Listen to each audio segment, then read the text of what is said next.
board meeting to order. First, we'll do roll call. And here, I'm not modeling this very well, sorry. Be sure to speak into your microphone. It's very hard to hear in here, so, all right, so roll call, please. Mike Ryan. Kaylee Wilson. Erica Grammer. Pam Keller. Shannon Ardor. Paula Boyd. Jackie Wilbur. Cecilia Mayer. Wonderful, and we have a full board here today. Jim Holcomb is no longer with us on the board. Okay, all right, we're going to start with the invocation. Heavenly Father, Adonai, Elohim, we just thank you, amazing Almighty God. We thank you for today. We come to you with hearts full of gratitude for the privilege to be here today, not only in person, but to serve. We thank you, Lord, for all your many blessings, Lord. We thank you, Lord, for every person that is here. We thank you, Lord, for the people that are not here and will be watching this online. Lord, we just pray for unity in our hearts and our minds. We pray for your will to be done. And Lord, we just ask that you be here with us to give us wisdom, discernment, and understanding. May we do what glorifies you and serves the people. We just thank you, Lord. We praise you, Lord. We pray this in the name of Yeshua, Jesus the Messiah. Amen. All right. We're now going to move on to approval of the agenda.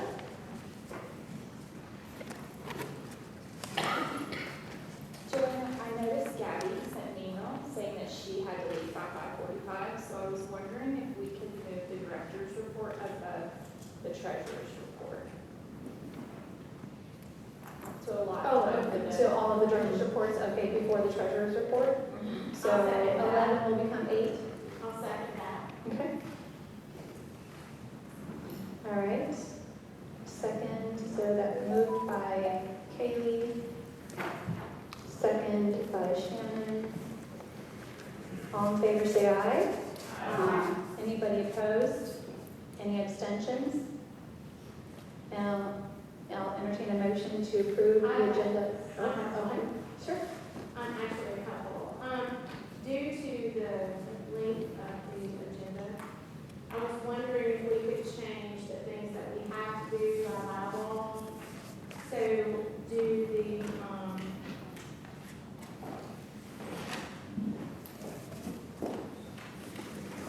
election of officers, H, can we make that A?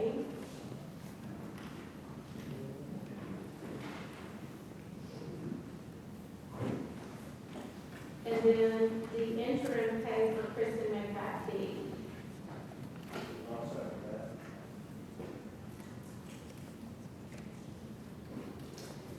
So you want to make H, A.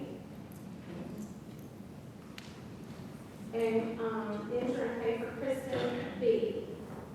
and then the rest of it is as, Yes, except I would like to move parking for Hendersonville to a facility subcommittee meeting.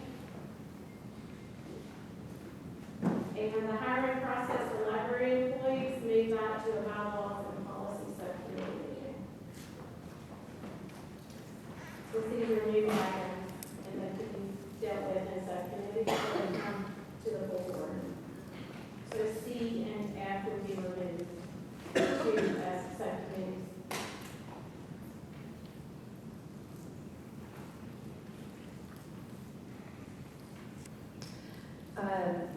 a discussion? Second, okay, sorry, I thought you seconded. So discussion, the hiring process for library employees employees, the reason why it is on here is because as of right now, we don't have a policy for that. There's a county personnel policy in place, and I don't know if this is an emergency at all, that needs to be dealt with today, and it's going to delete, it's just going to make the meeting longer. So it should go to the subcommittee regardless. In talking to the attorney, I asked him for if there was a policy that addressed this for library board, for library employees, and he said no. And so the reasoning for putting this on here is so that we as a board could decide what the library directors can do in the interim before there's a policy created. That doesn't make sense. They've been hiring employees up until this point. So I think it should just go to subcommittee before we hash it out here, send it back to subcommittee, and then hash it out again. Well, then it could just be as simple as that we allow them to proceed as stated, as they've already done until a policy is created. And again, as I said, I spoke with the attorney, he said there's no policy in place, this is a library board issue. That is the only reason why that is on there. Currently in committee at county commission, the mayor is working on getting personnel committee put together to blend and meld all of our personnel policies. This would fall under personnel policy. I simply am asking that we vote to take it off and send it to subcommittee. I have a second. May we have a vote? Okay? So your motion is, To move the hiring process for library employees to the subcommittee process. okay? All in favor say aye. Aye. Anybody opposed? Nay. And any abstentions? Okay, so it passes. And the parking for Henderson building, that's the facility subcommittee. Okay, do I have a second? Second. Second by Paul. All in favor say aye. Aye. Anybody opposed? And any abstentions? Okay.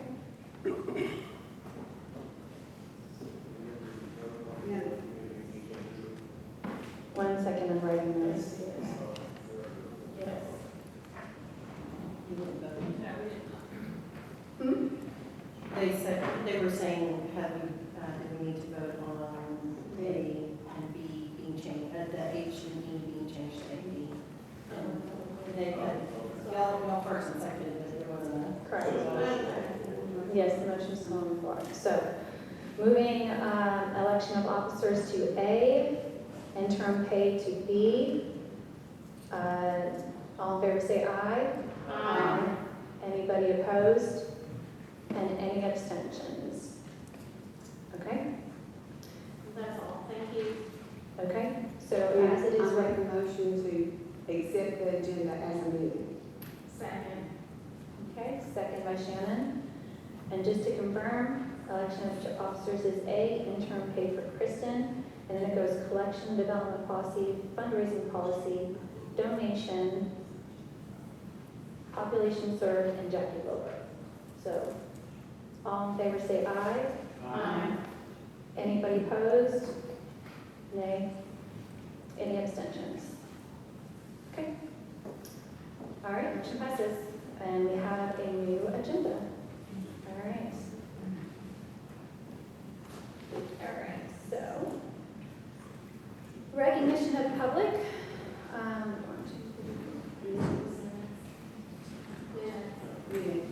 Sorry, approval minutes, sorry. Give me 1 second.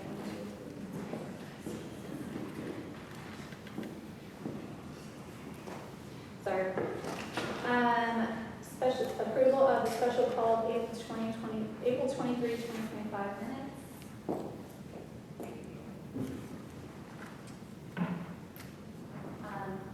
Kristen Lima did email me and said that her name was Point of missing. information, Chairman, her name is pronounced Lima. I called and asked her. So from now on, it should be Kristen Well, thank you so much.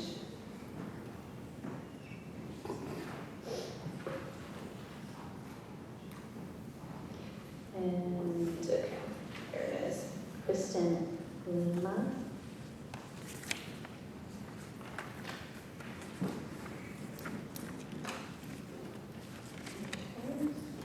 All right. Other than the correction of Kristen Lima's name, And what was the correction? Sorry. that it is Kristin instead of En.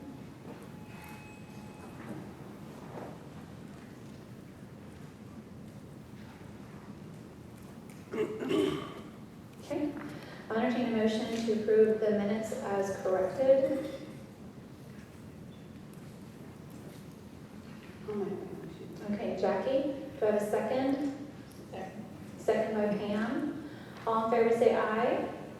Aye. Anybody opposed? And any abstentions? All right. Minutes have been passed.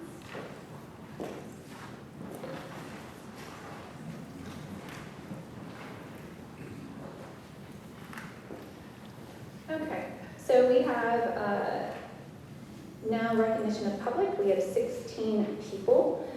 We are going to limit it to 2 minutes per person, and I will have a timer for you.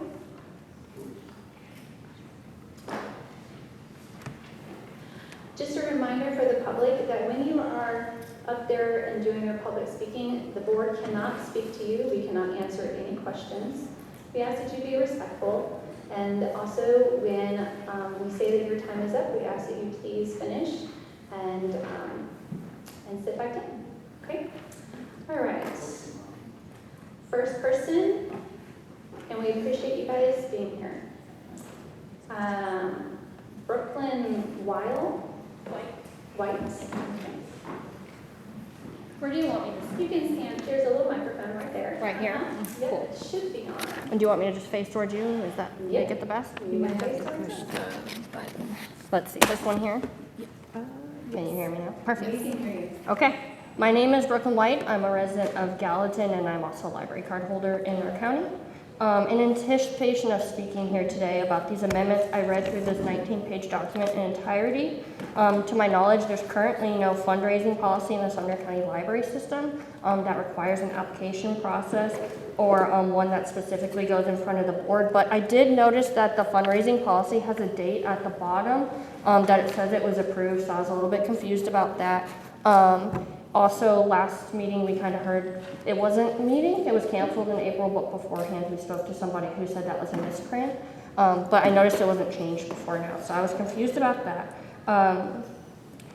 There's like strike-throughs and amendments in this policy that I have concerns about with regard to an entire section of policy for challenged books. It's about 3 pages long that's removed. And so I asked the board to consider that, and the fact that 17 pages of current long-standing policy are all being amended, additions are made, and removals are being made all in the same vote. So I had concerns about that. Let's see. Sorry, I know we have limited time, so I'm trying not to take up our time. I also have concerns about changes to several other parts of the current library board policy and ask the board to consider it's appropriate to make these amendments in one vote. While I'm grossly concerned about the removal of language requiring multiple viewpoints and the removal of the phrase constitutionally protected, as well as the blatant transphobia of this document, I'm going to allow the rest of the community to express their concerns. I know there's a lot here that want to speak. Although you are appointed, the county commission is constitutionally elected, and therefore we are in fact your constituents. And I just want to end by cautioning the board about making sweeping changes and additions to long-standing policies and bringing many of these oversights in front of the board, as these board certs are termed and appointed positions. And I'm just going to leave it at that. I do, though, have a copy of those amendments of the full document, and I just wanted to pass it out in case you didn't have them. I didn't know if you guys already have them. I do. You do? The whole thing? Okay. All right. I am going to mess up your name, so I do apologize. Jadian Wathier.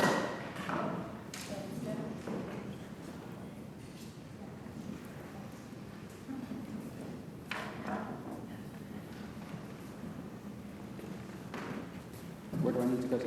Right here. Right here? Thank you. My name is Jad Wathier, and I live at 100 Villa Way in Hendersonville. I just wanted to thank you all for taking time out of your busy lives to help make the libraries fun and interesting and productive centers of learning. A lot of people think that libraries are just collections of books, but they're really not. They're places where we can gather together, share ideas, and do activities to help and further our understanding of culture and events. So I really appreciate everything you guys do to make that happen. I wanted to follow up on an email that I sent you all. If you didn't get one, it's probably because I guessed at some of the email addresses. But I do have printed copies here in case anyone wants to look at that. I wanted to address Agenda 7C, the collection policy. The proposed change, one of the proposed changes is to limit the number of digital copies that any library can hold of a certain resource. As you can see, I'm totally blind. I heavily depend on audiobooks. I'm an avid reader. But some of my neighbors are physically disabled, so they can't hold physical copies or they can't turn the pages, so they depend on ebooks. So if you're going to limit the number of copies to one of digital resources, how you choose? Do you choose an audiobook? Do you choose an ebook? Do you discriminate against the blind patron or the patron that is physically disabled? If anyone on the board is wanting to vote in favor for that change, I just only ask that you discuss it so that we can hear why you're choosing to make a decision that really does not further the best interests of the patrons, the disabled patrons of our libraries. Thank you. Thank you. Vincent Lombardi.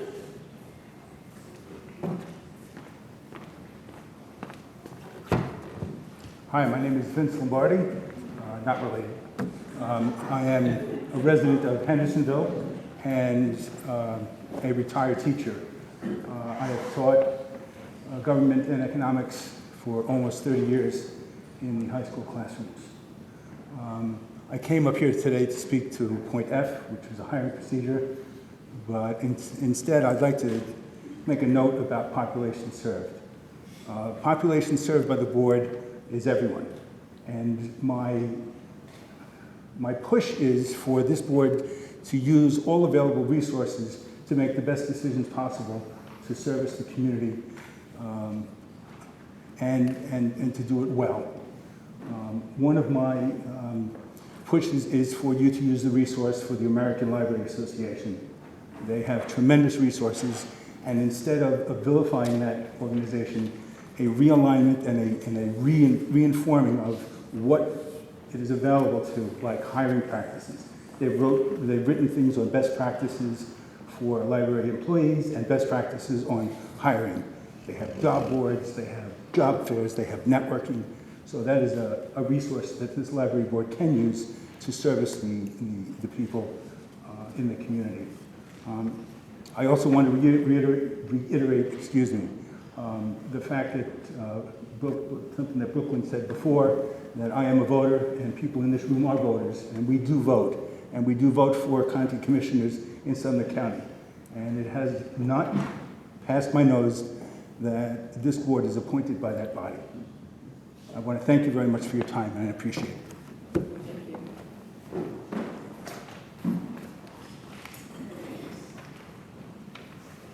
Tyler Jones.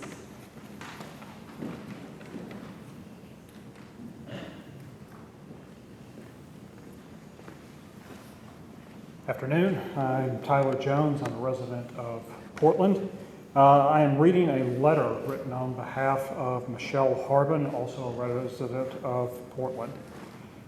This is my understanding of how the funding for libraries currently works. County covers salaries, building maintenance, and some circulated items. Friends funds cover programming such as summer reading, bingo, story time, arts and crafts, and updates to library areas. The Friends groups legally have full control of how their funds are used as long as it is from a recognized legal nonprofit in the state of Tennessee. The following definition is sourced from Tennessee.gov. A nonprofit organization is defined in Tennessee as any corporation, trust, association, co-op, or other organization that operates primarily for scientific, educational, service, charitable, or similar purposes in the public interest, functions for the purposes other than to gain profit, and uses the net proceeds to maintain, improve, or expand its operations.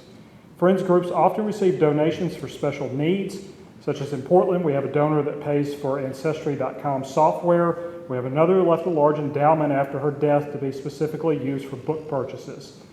It is the responsibility of the Friends to ensure these funds are spent exactly as requested by donors.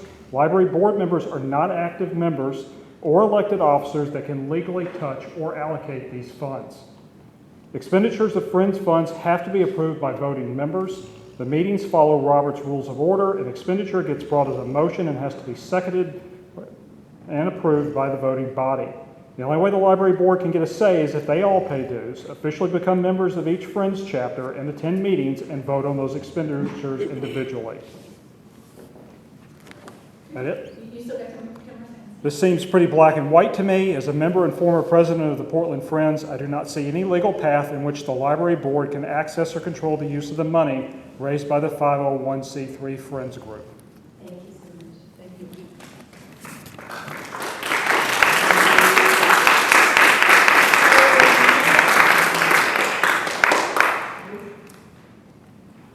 Hillary Lavender. Good afternoon. I sent you guys a lengthy email. I'm not going to take your time reading it to you again. I'll just hit some of the high points. I know that many people here sat through school board meetings where we were told that any book that was deemed inappropriate for the schools, that we shouldn't worry about it because it would be available at the public library. To go to the public library because that's where books for all people belong. Yet here, reading the proposed changes to the bylaws, it seems that these bylaws want to restrict book access at the public libraries further and further. I understand that public libraries are subject to state legislation, and I think that with this policy, taking book challenges,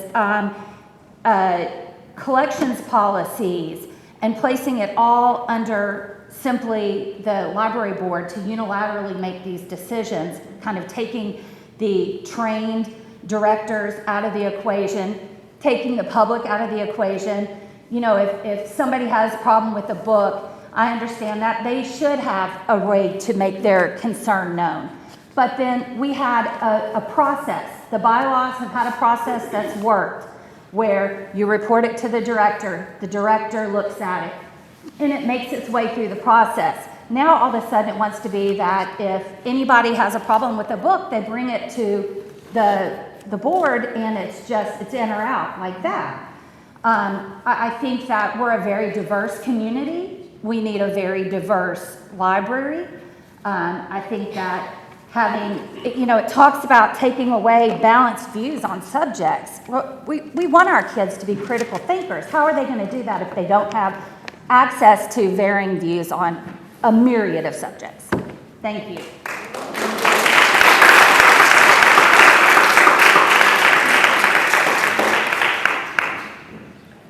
So sorry guys, but if we're going to get through this, we're going to not do the applause. Okay, thank you.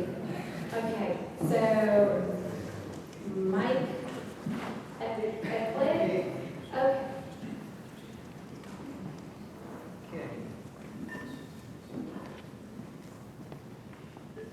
All right, I'm a volunteer at the Hendersonville Library, go there once or twice a week. My goals are to, any books purchased, I'd like it posted on the website what books are purchased and where they're purchased from. Special note, Amazon, Barnes & Nobles do not carry all conservative books. Number 2, any books removed from the shelf, post on your website prior to any removal what books you want removed from the shelf, why, and who requested it. Point number 3, control should be at the library level. Let them take care of it. If they don't do a good job, replace them. Have the board do their job, the local library do theirs. Core metrics are people reading. For your information, in 2025, total borrower from 23 to 24, total borrowers were 40,000. In 25, there were 46,000. Library visits, 16,000. Library visits in 24, 27,000.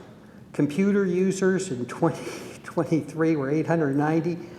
In 24, there's 6,000 plus. Attendance, 2,462. Program attendance was 4,594. Physical collection, 94,000. Physical collection in 24, 96,000. Passive program attendance, 2,500. Passive program attendance was 2,925. All these metrics have increased this year. Alicia was keeping track of these metrics. The things that the library does extremely well, there's a new teen room. Some days they have 40 people. That's why your attendance is up, okay? Large print books are made. That mystical thing called a computer tells you whether they're using small print or large print books. So when hiring a librarian, get somebody that's computer literate, and you can serve the community and use the data in your computer. Thank you. Thanks.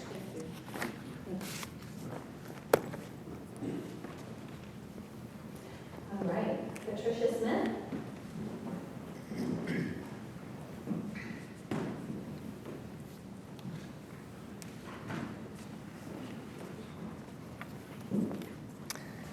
My name is Patricia Smith. I've talked to you before. I live in Hendersonville at 112 England Place. I want to thank you again for all of your hard work. I know that this is a appointed and this board that you're unpaid, and I appreciate everything that you do. I think that your time is well worth more than dealing with policies that aren't any good. And so I'm going to talk about the fundraising policy that's proposed and the collection policy that's proposed. And they're both very bad policies. You're going to end up with a lawsuit, either one. I'm going to read the rest of Michelle Harbin's remarks on the fundraising policy. The proposal of this policy, the fundraising policy, shows the lack of qualifications by this board to properly, legally, and effectively govern our libraries and should be thrown out immediately. I'm going to ask you to just disregard these policies, to throw them out. One of the reasons is that these policies are heavily edited and they never went through your committee for the development of policies. And that should happen first before anything does. So I would really like for you to just vote these down. They are not good policies. The collections policy has, there's been a new collection policy. We have directors who know how to do this, and they're doing a really good job. So you don't need those policies. Thank you.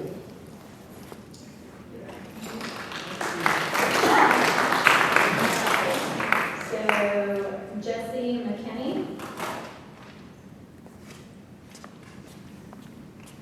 Hi, this is Jessie, and I'm going to try to keep this short. I've emailed you multiple times about my concerns with the proposed collections policy, specifically the section that's titled Transgender and Gender Confusing Materials. What this proposed section would do would be to restrict or remove any book that has information about transgenderism, gender identity, or having trans characters. It would remove it to an adult section of the library.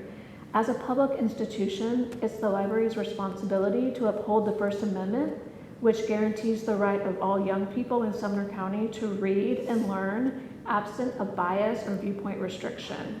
Information about transgender people and gender identity is not inherently sexually explicit or dangerous to minors. It should not be restricted. If you restrict minors' access to this information, it violates the First Amendment, plain and simple. As I have shared via email with you and with the law director, members of the Library Board of Greenville, South Carolina are currently being sued for a similar policy which removed minors' access to information about transgender information and gender nonconforming people. Unfortunately, the proposed changes that we are seeing today are part of a national effort to divide our families and our neighbors. It's intentional, it's organized, it's funded, and it's coordinated. But it's also not what Sumner County values. Transgender people are members of our families, our neighbors, our colleagues, our friends. They have always existed and they will always exist, even here in Sumner County. We must keep our libraries inclusive of all people and all identities. They need to be places where we are all free to find information and stories that help us understand ourselves and each other.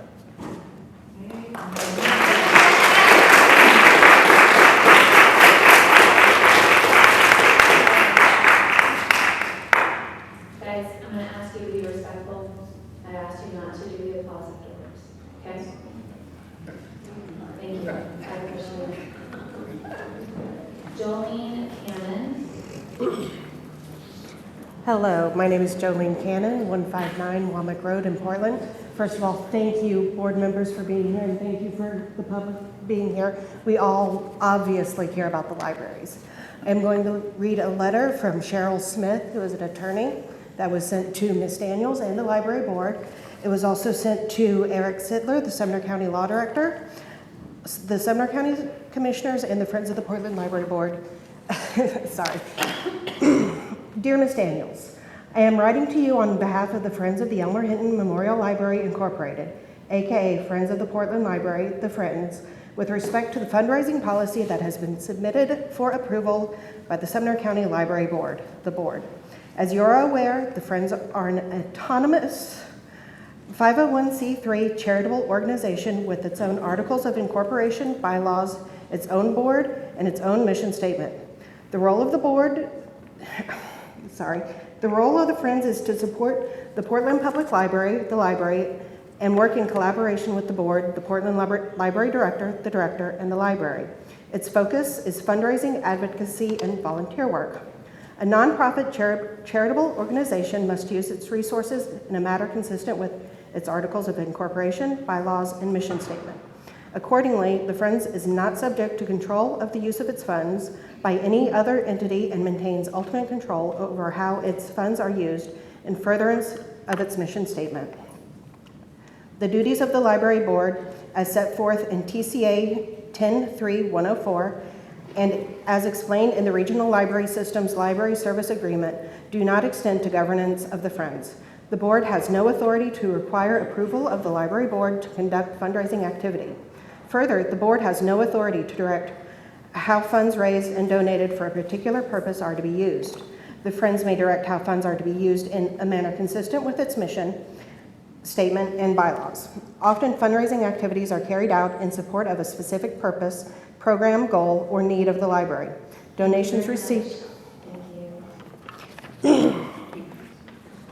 All right, Rick Grimm. Did I get it right? Is it Grimm or Grimm. Afternoon, I'm Rick Grimm, 475 A.B. Wade, Portland, Tennessee, and also a member of the Friends of the Library. Concerning the fundraising policy that you have looked at, hopefully, I have a few questions.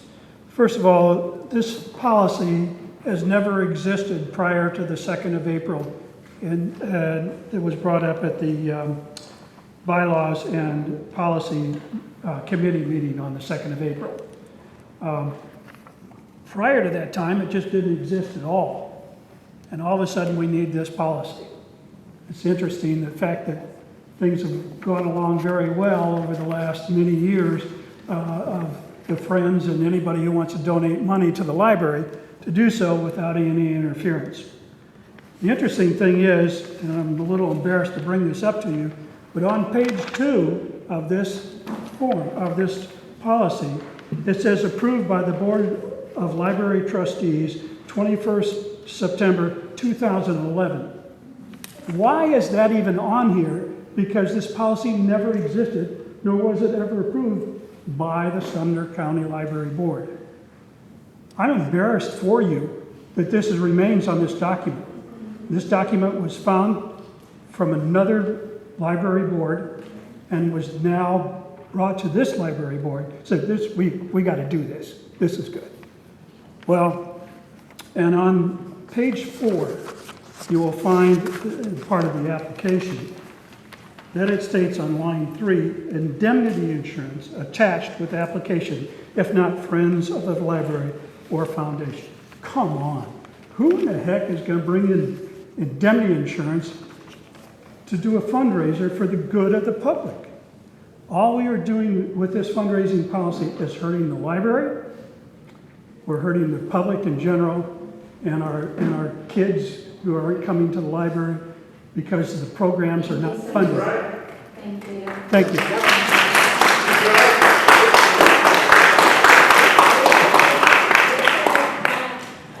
Richard. Primrose? Yep, got it. Okay. Hey there, my name is Richard Primrose, 432 Triple Crown Circle, Gallatin, Tennessee, 37066. My message is really brief. It touches on the fundraising policy. Some of the members of the board seem to relish the weakening of the library and want to pounce on any opportunity to restrict it further. This is my 3rd meeting I've attended, and I've heard nothing about expanding, excuse me, any library programs or better serving the community. I just think the community deserves a better champions for our library, and I don't trust the board to make good decisions.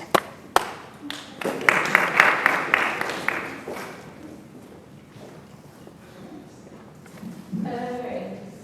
Heather Sublett. My name is Heather Sublett, and I live in Gallatin.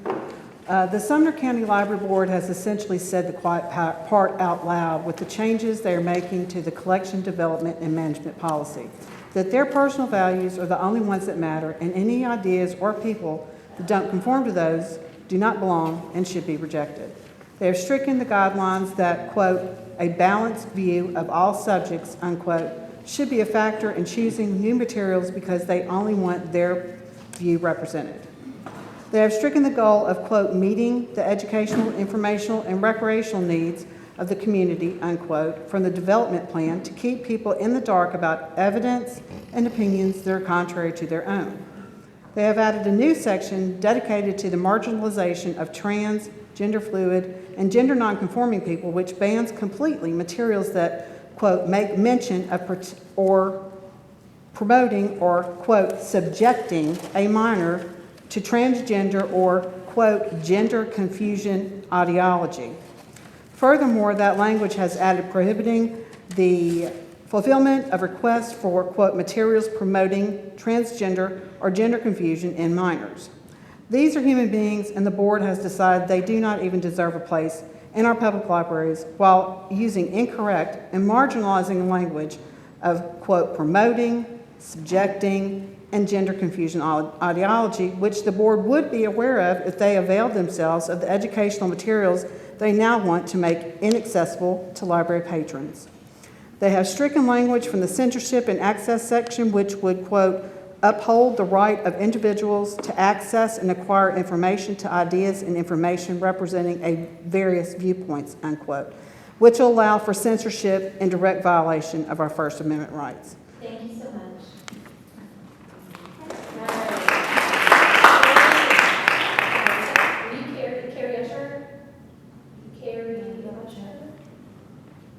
Carrie Usher. One last time. Or Corey Usher. No? All right. Tracy Parker.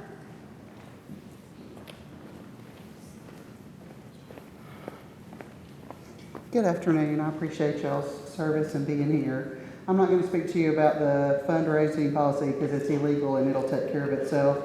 If you'll go to the collection policy, I want to point out a couple things. I live in Gallatin. I've been a school librarian for 26 years. Section selection process. The part where it says newly purchased or to be purchased, that's redundant. Either get approval before or just look for it after. Selection guideline. I'm very concerned about the lack of balance. If I went to Kroger and they only served or selected certain products that they thought was what was best for me, I probably wouldn't shop there anymore. The policy for protecting children from harmful, sexually explicit material in the library is really based more on the Age Appropriate Act, which was aimed at school libraries and not public libraries.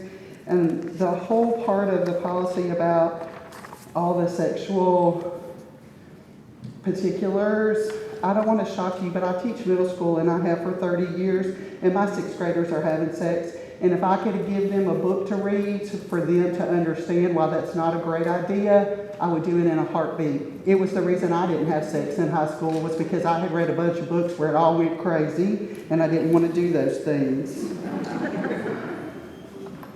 The development plan adjusts where it says, while creating a safe environment. I was unaware that we did not have a safe environment. It says here also that we are going to take away to meet the educational, informational, and recreational needs of the community. What the heck? If you flip that page over, they're crossing out the striving to provide a balanced collection. That is completely what the public library is about. I need to know what a Marxist believes in order to refute why I would disagree with that, or anything else for that matter. Thank you so much. You're welcome.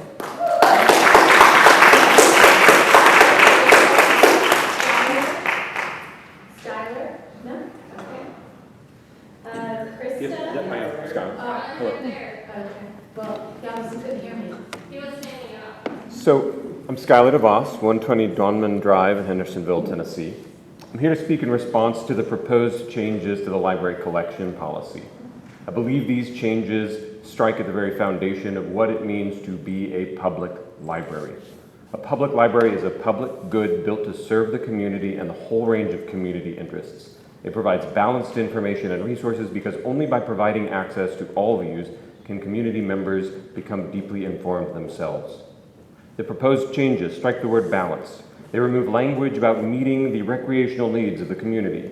They change the mission of the library to focus on factually correct materials, as though we can all figure that out immediately. All of this in addition to the section about removing any undefined gender confusion ideology.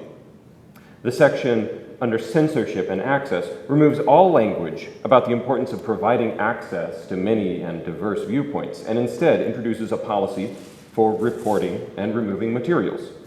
This changes it from a statement against censorship into a how-to for censorship. There appears to be no process for appealing any such removals. These proposed changes introduce rot at the root of a basic community service. Libraries provide a beautiful service to the community. They are open to all, they are built to serve all, and they have a responsibility to all. The idea that they should no longer provide a range of views on subjects, or that their mission should no longer be to meet the educational, informational, and recreational needs of the community, the idea that the board can remove materials without appeal, seems deeply contradictory to what a library is and does. It is my deeply held belief that these changes are morally wrong and should not be accepted. Thank you.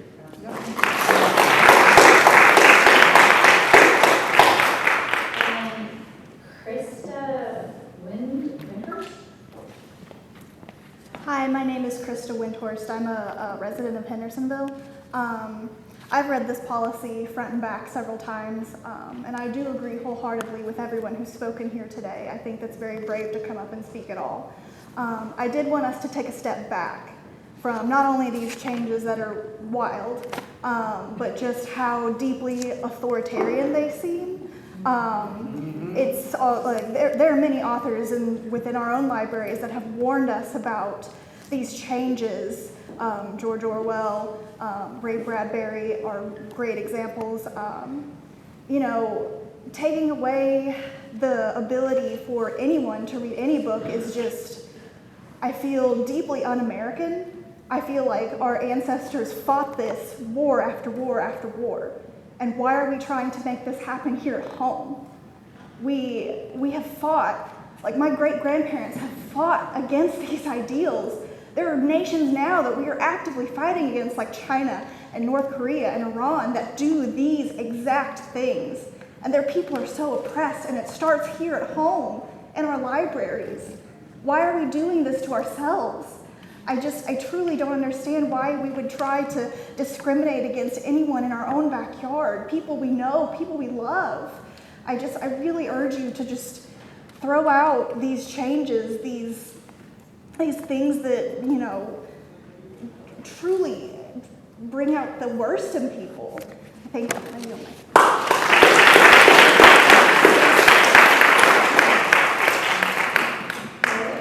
Thank you so much, and again, we appreciate the public being here, and we appreciate you all. You know, we moved into the chambers so that everyone can be more comfortable. We also moved into chambers that way everyone could be here. That is a choice that we had, and that everyone and I made so that you guys could be here. However, if you disrupt the meeting, you have the right to be here, you have the right to listen. We want to show you respect, and we ask that you show us respect. Okay? But you have the right to be here, but you don't have the right to interrupt the meeting. So I'm going to ask you to be respectful. I'm going to ask for you to be to watch the process, to let the process go through and do what is going to happen. I do have Sheriff here, and if you do... Oh, yeah. Yeah, baby, let's go. Come on. I'm like freedom. Freedom, baby. We appreciate you. Give me a We'll ask rest. That's freedom, baby. Please remove yourself if you're going to be disruptive. I'm going to ask you to do that right now. Thank you so much. All right. Okay. All right, so we appreciate it. So we ask that you just please be respectful, and we will respect you as we did as we listened to you. Thank you so much. Let's see. All right, so that concludes the recognition of the public. And now the report of the chairman. We have had a pretty big year. This has been a very eventful year. This has been in my opinion, just an absolutely amazing year. We've taken on a lot of policies. You know, a lot of these policies weren't looked at for years.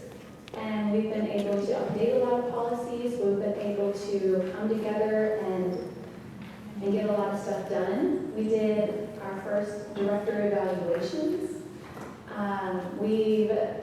We have, as a board, welcomed new board members. And unfortunately, we lost a board member, Jim Holcomb, but we've had a pretty amazing year. And I just wanted to, as the chairman of this board, just thank you all so much for the hard work. We did our first budget, a true budget hearings this year.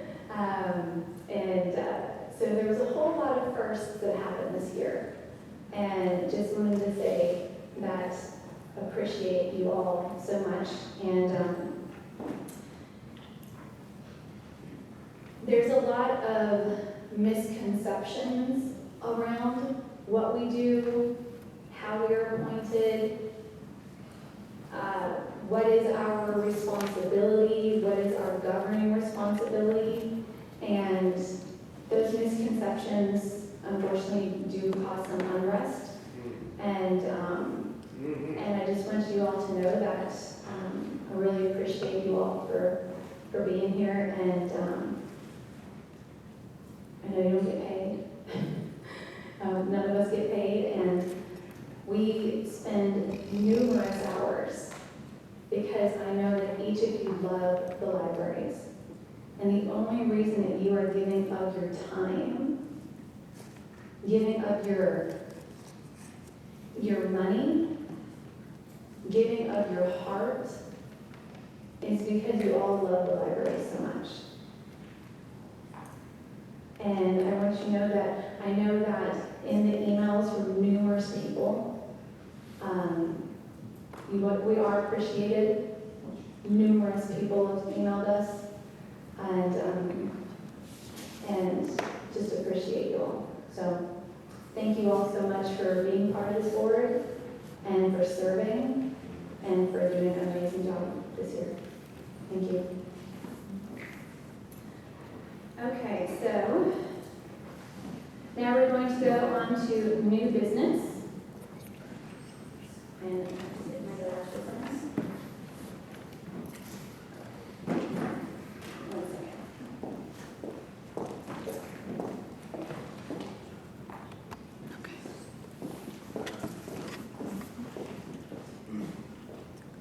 Okay. So the first is going to be the election of officers. So we're first going to do the election of officers, and we have chair, vice chair, treasurer, and secretary.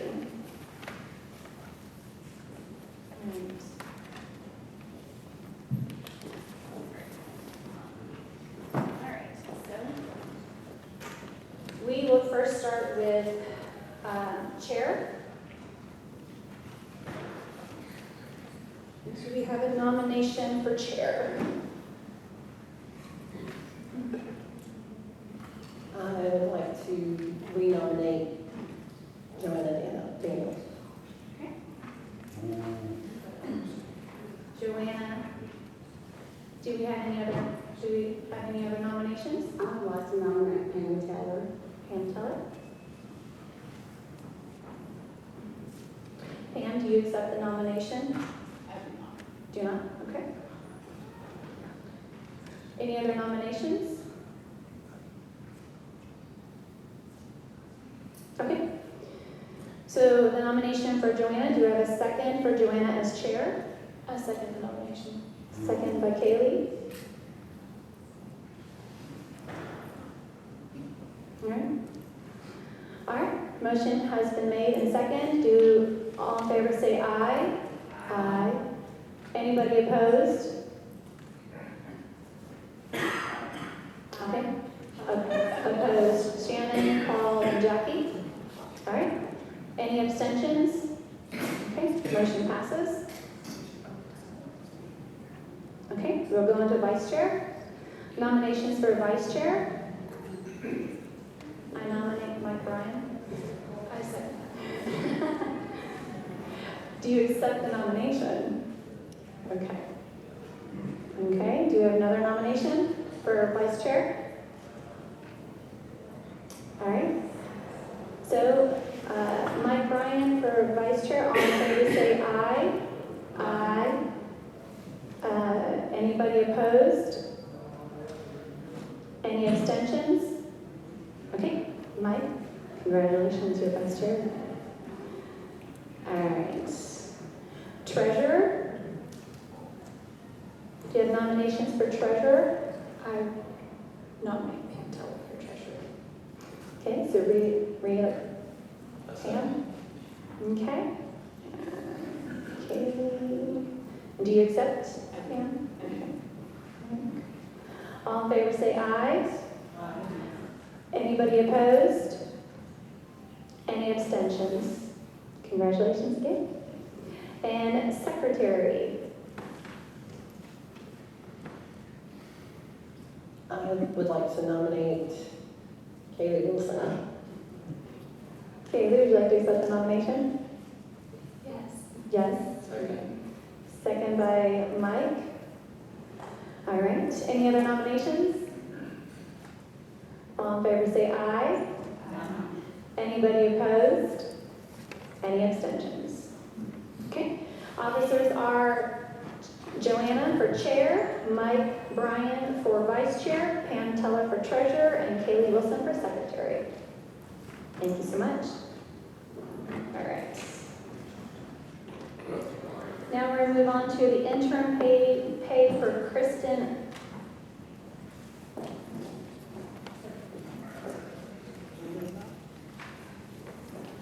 Okay. Lima. Just about said Lima again. So bad with names. Okay, so Jackie, you asked for this to be on the agenda. Yes.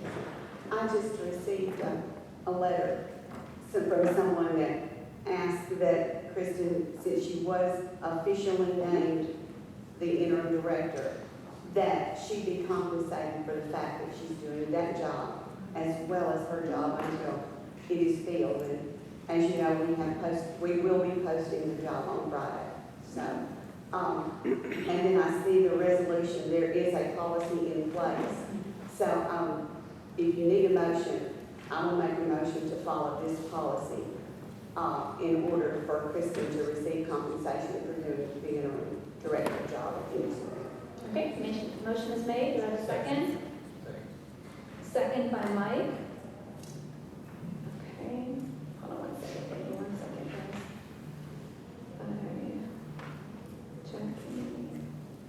Okay. All in favor say aye. Aye. Anybody opposed? Any abstentions? Okay, motion carries. All right.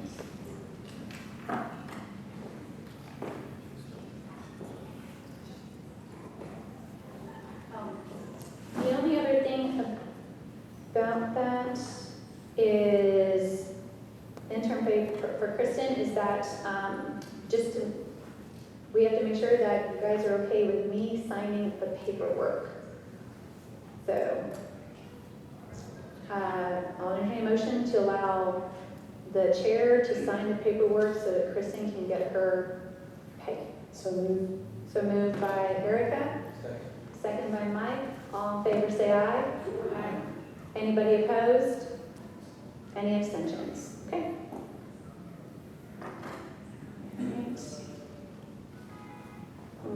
Okay. All right. So now we are going to move on to the collection and development policy.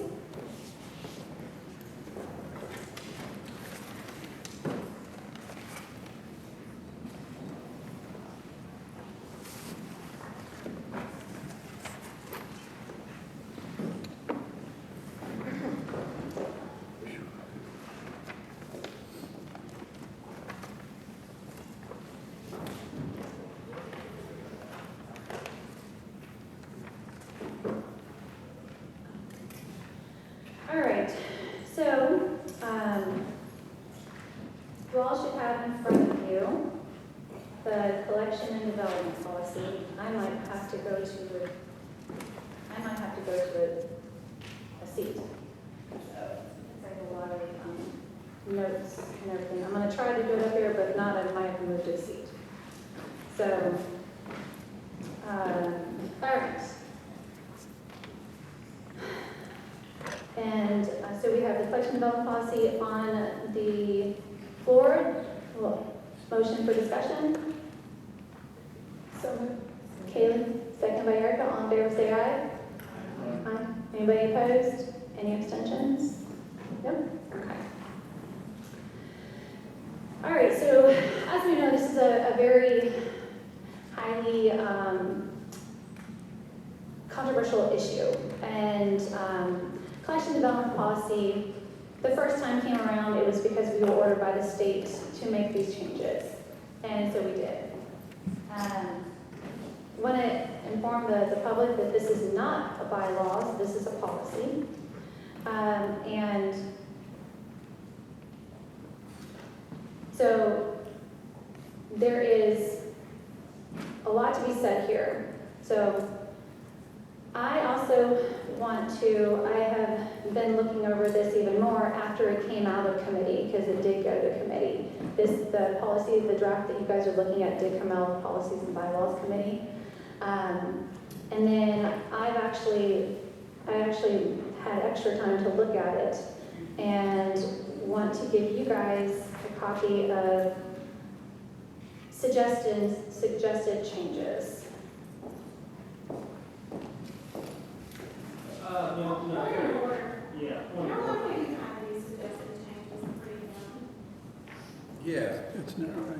My question, this is an enormous policy that is riddled with errors, and you're bringing us changes that you've made that we are seeing for the first time in a public meeting, Joanna? Come on. That's the way it runs.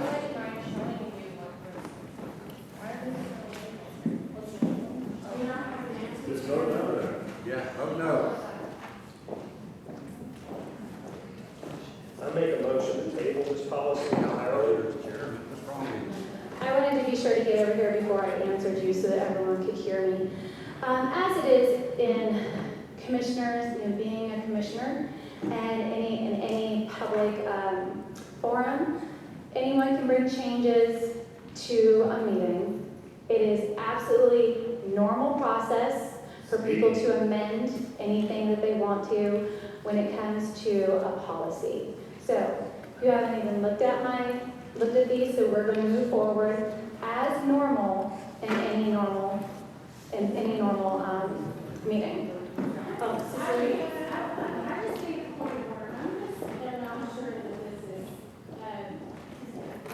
sunshine. And of course, where is council?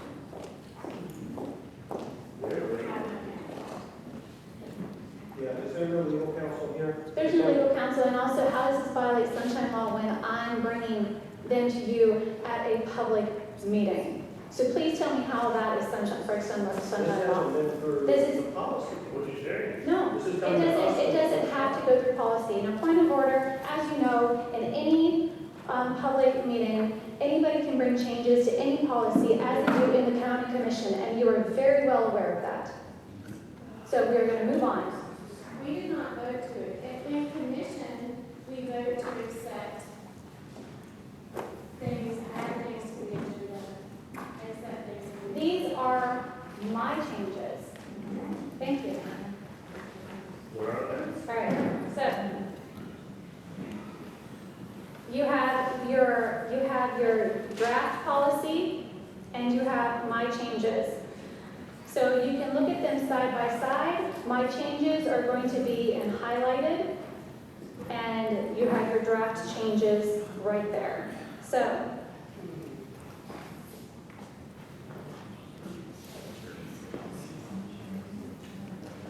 Who wrote it? all right, so we can go through these line by line. We can go through these. Page by page. So selection process. Oh. All right. All right. So any materials that cannot be determined by the library director to comply with the collection, development, and management policy shall be highlighted and shall be submitted to the library board for their determination. The library board, pursuant to its governmental responsibility to curate a collection for public use, has the authority to remove or order the removal of any materials from the collection, including, but not limited to, those that may violate state and local laws. Under selection guide, it talks about the selection of any material for the library's collection does not constitute an endorsement of its concerns. Talks about all library materials will adhere to all city and county ordinances and state and federal laws. And then it says that, and this was that we had to put this in according to state. Books and materials containing sexual themes or content are reviewed by the library director to determine if the content goes against the policy for protecting children from harmful sexually explicit material in the library and for age appropriateness, and then cataloged accordingly, even if this overrides the age appropriateness recommended by the publisher. Said decision can be appealed to the library board by an individual or brought to the library board by an individual thereof.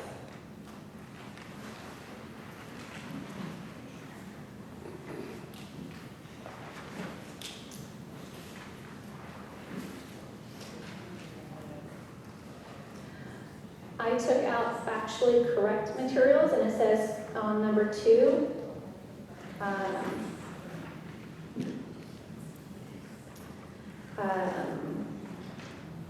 strives to provide a collection with an emphasis on informational and educational materials.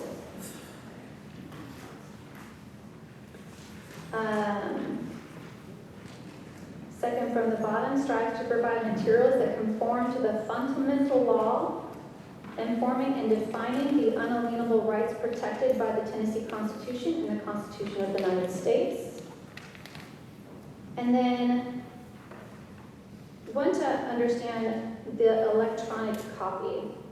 And one electronic copy, when we were writing this, isn't meaning only an audiobook, only a DVD, only anything like that.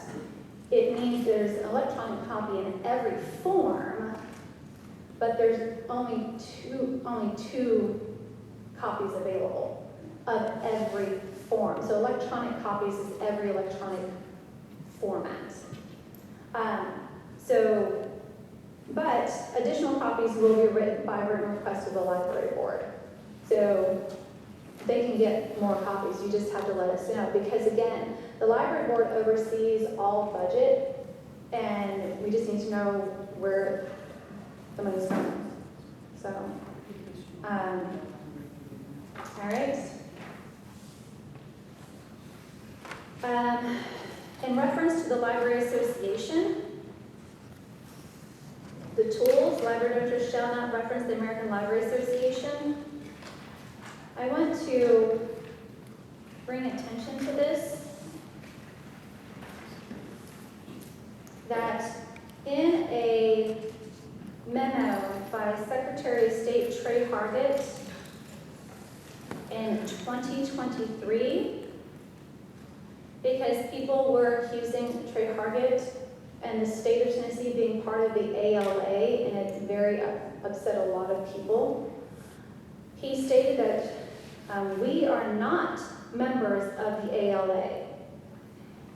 Now, they shared an archived webpage from the ALA from 2008 to 2009, but state of Tennessee is not a member of the ALA, does not require that any libraries or library system be part of the ALA. And he stated that when a book is under review, not the state, not the TLA, nor the ALA decides if that book is to remain in that library.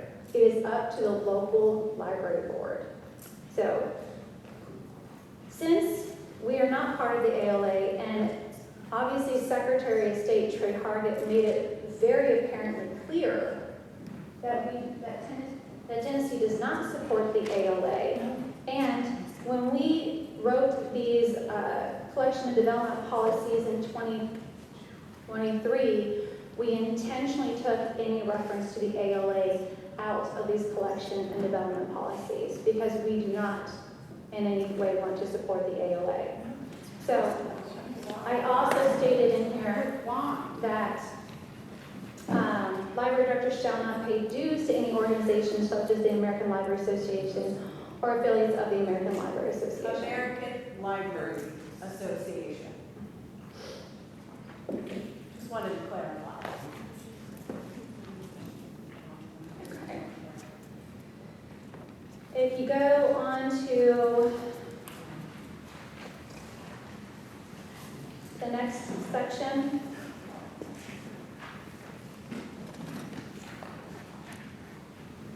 that is yellow, I put, now understand that what I'm writing here is accepting a majority of the changes that were already made and just adding. So, as most of you know that have been on the library board for some time, when we implemented this library board policy in 2023, we had tremendous pushback from Gallatin, Director, Portland, Millersville, and Westmoreland in how to implement this policy. Although we asked them, said, hey, if you need help, let us know. We're here to answer any questions. Hendersonville Library was able to do it successful, and she asked questions and was able to move on. So decided to put in here that steps shall include, but not limited to, making a separate section with a separate catalog process, such as people make a separate catalog process for large print, anything else. It can be done. Libraries have done it before. In addition to holding materials behind an area monitored by an employee. These steps are the responsibility of the library director, and no responsibility shall be put on the public in the form of requiring permission slips from parents or guardians or minors, or an individual requesting that materials be placed in an area inaccessible to minors. And that means that the library directors are to be proactive. They aren't to act only when someone brings a book forth. They are supposed to be being proactive to make sure that the collection is in alignment with the policy. Library directors shall be proactive in implementing this policy. The library board shall have full authority under TCA 10.3.104 to hold the library director accountable. Ooh. No. So, No. I bring this to your attention, That ain't as I'm sure that you guys have seen some of the emails going through. This is getting Orwellian. A little bit. There was a person that wrote in just recently asking that policy to remove transgender books and then also to inappropriate any sexually explicit. Okay, let's see. We ask followers as Christ balanced down policy to remove transgender books from the public libraries. This is probably the 5th email. We have sent a few responses back. There's 0 reasons to have sexually inappropriate books in tax-funded libraries. Now, response to that was from Commissioner Boyd. She said, the library board, not the county commissioners, is solely responsible for managing the county public library's book collection, which is true. We are. I understand the library board has an ongoing process to review and potentially remove books. You may want to contact the library board for a list of reviewed and removed books. I regret I couldn't assist further, as I have no authority over library books. Currently, the commissioner's only option would be to replace library board members. And then, Commissioner West Wind said, Commissioner Klein, talking about Commissioner Klein, said, Commissioner Klein has exemplified political finger pointing, bring your attention that 6 of the 9 current library board members were appointed to address this very concern over 1 year ago. All 6 were supported by Commissioner Klein, but please check the minutes yourself to verify. These 6 members were single-use appointments, single-issue appointments, and very vocal about addressing this shared concern. 6 is a fairly strong majority on this body, and with that number should have 0 issues with passing an acceptable policy. I am too concerned with the lack of progress made by those that promised to address it. Commissioner Klein's suggestion of only contacting commissioners that didn't vote for it, didn't vote for more of the same, I'm sure is well intended, but putting the onus of correcting the issue on those individuals responsible for the oversight of our libraries and holding these individuals accountable to their promises is the best course of action. As Keep the Commissioner church out of my Boyd library. stated, the only course the Commission has at this time is to remove members of the body, while also learning from the mistakes of the past to establish. So, with that being said, and with the resolution that was brought before the commissioners, it is our responsibility as a board to make sure that the libraries are safe.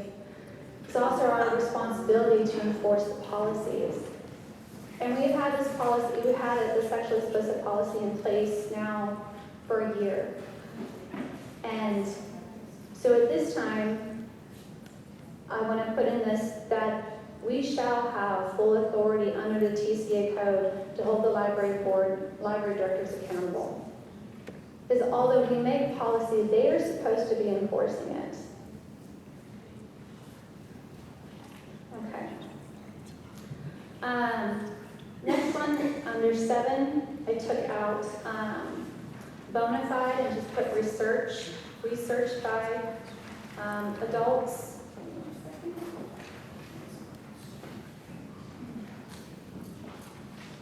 Okay.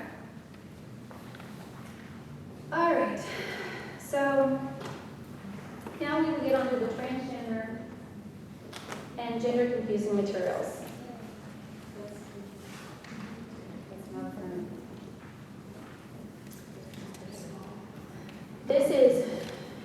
This is not an easy subject. This is not an easy thing that we came to, but when we received numerous books challenged in the Portland Library, and others have brought up books that have been challenged, it was time to obviously take this on. As we know, transgender is something that is a hot topic and has been. Transgender is something that is emotion charged, but when we make policy, we have to remember that we have to make the right decision. So we cannot make humans virtuous or moral by the enacting of laws or policies. But law and public policies can recognize the truth of man and woman. I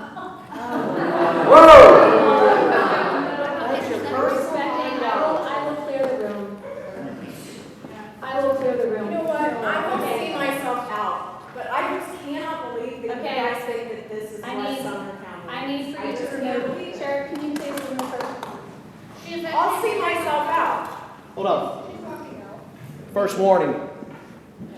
It's a public meeting, I get it. Let's keep our emotions in check, please. If you're going to leave, man, please leave. Give her the respect, and in return, give them respect. She don't treat other people with respect, she receives respect. So what you're doing is disrespectful to human beings. Ma'am.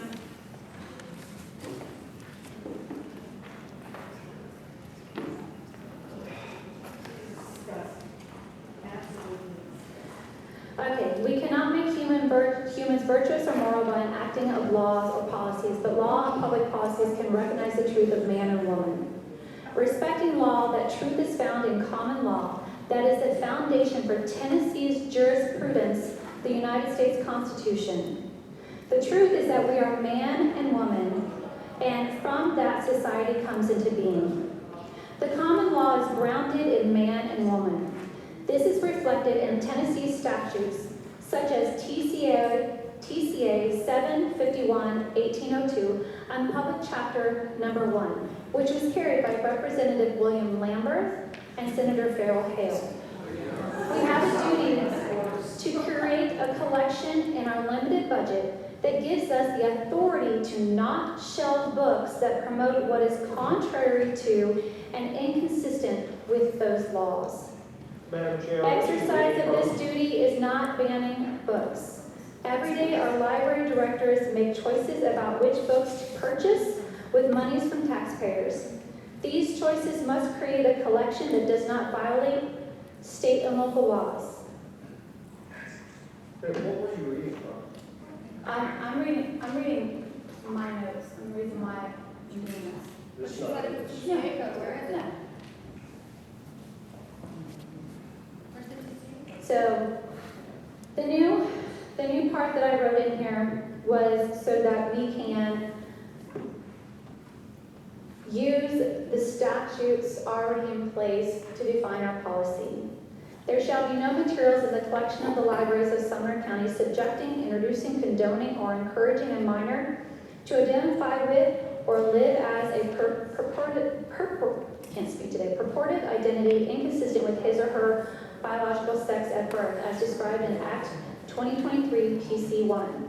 There shall be no materials in the collection of the libraries of Sumner County subjecting, introducing, condoning, or encouraging any persons aged 18 and older to identify with or live as a purported identity inconsistent with the sex they are assigned at birth, as defined in TCA 421-102. Library directors shall be proactive in implementing this policy. The library board shall have full authority under TCA 10.3.104 to hold the library director accountable. As we know, in the state of Tennessee, there are already in place laws for sports.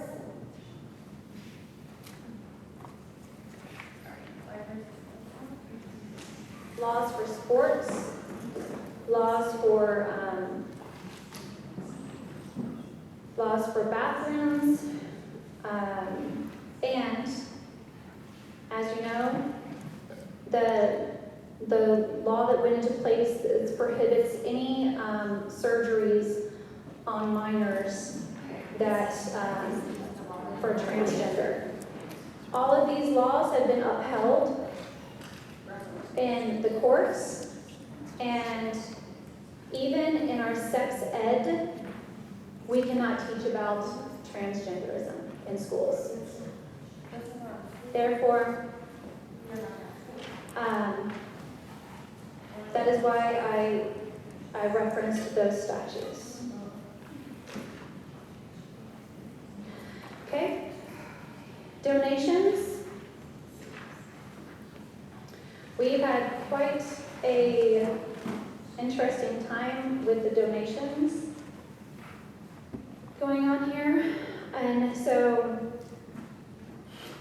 I did look at a few other library boards, and yes, I do reference other library board policies, as many library boards do, and try to navigate that and try to see what is working for other boards. So the following principles guide the acceptance and administration of gifts and donations to the libraries of Sumner County. All gifts donations will be evaluated for appropriateness and potential value in support of the mission of Sumner County Libraries in accordance with other existing policies. All gifts will be received within the current strictures of law and tax regulations. The Sumner County Library Board, library directors, and staff are under no obligation to accept gifts, items, or funds and reserve the right to refuse any gift. So we had not had that in there, and I just felt legally that it would be important to have that in there for donations. Monetary gifts, now that we've gone through this. The libraries of Sumner County greatly accept monetary donations. The money will go through the proper protocols given by the county commission. The county commission or director of finance will provide the donor with a letter to acknowledge the benefit to the library and meet the documentation requirement for the donor's tax purposes as per the resolution set forth by the Sumner County Commission.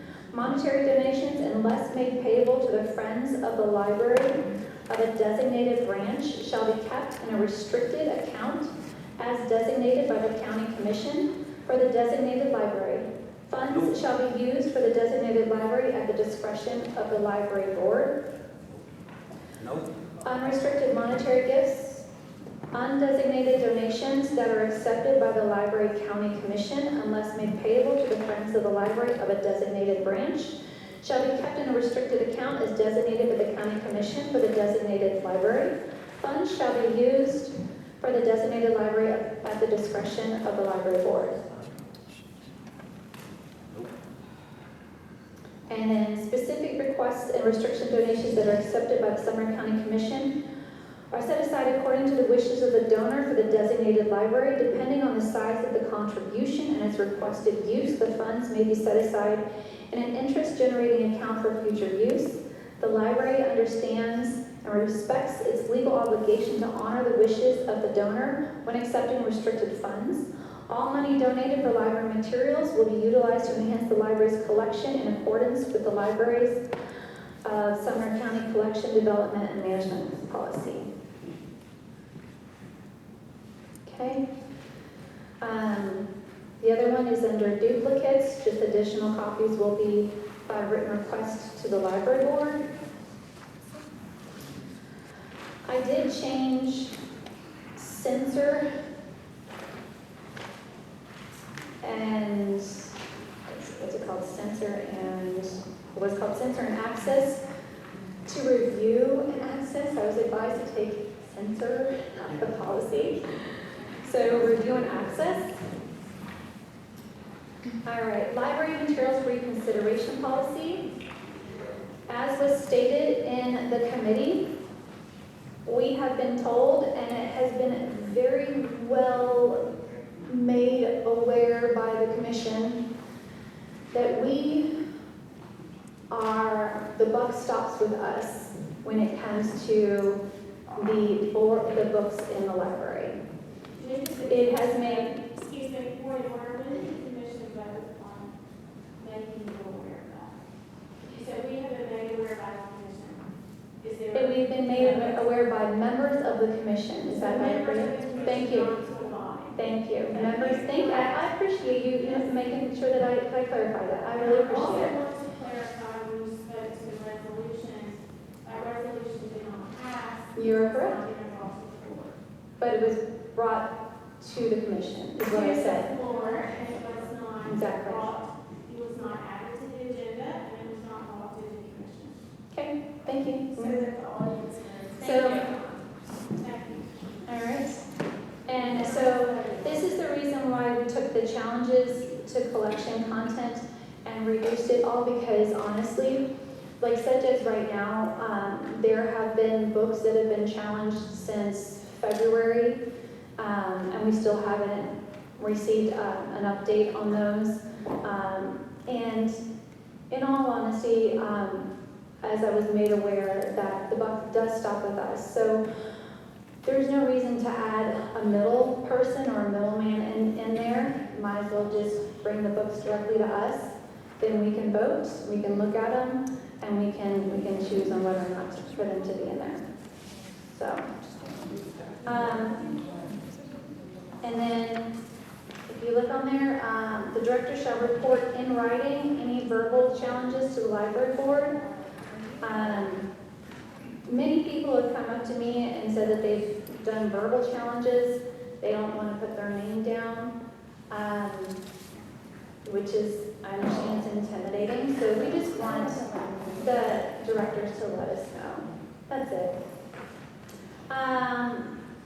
The director will notify the board within 24 hours if the materials are challenged due to the policy for protecting children from harmful, sexually explicit, or transgender. Then materials shall be pulled from the shelf and the director shall notify the board within 24 hours. So therefore, what that is stating is that if someone challenges the book, they don't necessarily have to pull the book, only if it goes against the sexually explicit and the transgender policy. And then I put back in there on the request for reconsideration, have you read or viewed this material? You replaced that? I'm sorry, I didn't She's getting rid of it. You got it crossed out here. Did you say you replaced, reinstated that? So Have you I'm read putting it back into the, I'm putting it back. You're putting into it back, okay, I didn't understand, so thank you. So those are the changes that I propose, along with many of the other changes that were made in the committee.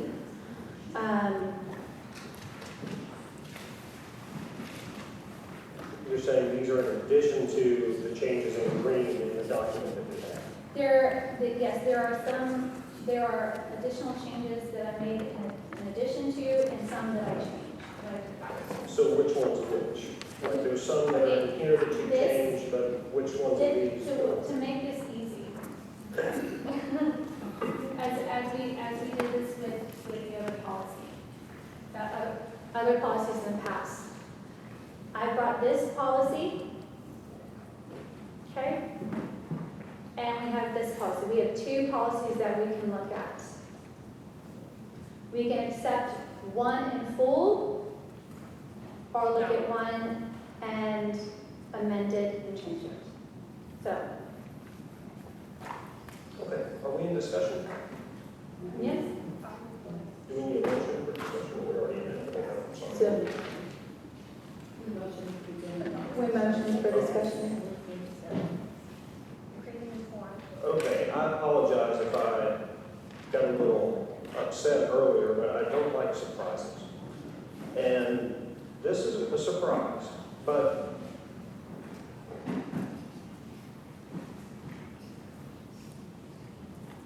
there are a lot of people that came out here today, and one thing that's clear from all the comments earlier is that this body has lost the trust of the public. Yes. Yes. Yes. And the way to regain that trust is to, one way to do that is to not spring surprises. The way to do that is to try very deliberately to make slow changes. These are both fast, messy, and myriad changes. And I'm not exactly sure where one document begins and where another one finishes. And I think it's difficult to have a civil discussion about policy changes when there's a very clear intent to mislead. And that's what this seems to be. Yes. So I think we all need to table this and send it back to committee. I'd like to volunteer to be a member of that committee because I really think I can help with some of these policy issues that, you know, I've earmarked all kinds of things in here that I'm happy to go through line by line, but we're going to be here another 3 hours. I'm not sure of the constitutionality of a lot of this, and I would like to speak to the council. Right. Y'all, this is dangerous, dangerous territory, and this is not the way we should be going about this.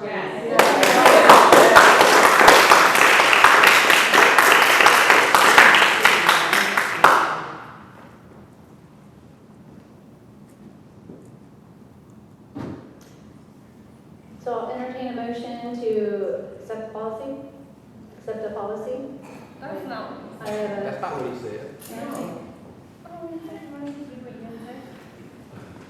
Entertain a motion to accept one of these 2 policies, or, go ahead. So I just want to go to conversation actually for a discussion a little bit more. So, I mean, if I'm understanding correctly, the sheet that you handed us, the highlighted portion, are the highlighted portions, what were already, are those the portions that were addressed in bylaw, in the committee, but your blue is what you're suggesting as? No. No, Okay, so the blue is? the blue is in addition to, yeah. So anything where it's highlighted, I have, that is a change from this one, from the one that came out of committee. Does that make sense? So this is committee except for what you have in blue? Or is it the highlighted portion? It's the highlighted portions. Okay. So yes, and you all have been living with this one for a while now. And again, we just went through every single one of the highlighted parts. Has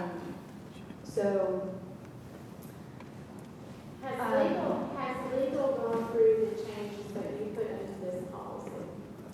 So Has legal gone through the changes? Did you know what changes? Have you gone through? I have spoken with legal and They gave up. I did not say that. And legal does not have to approve all of our policies. There we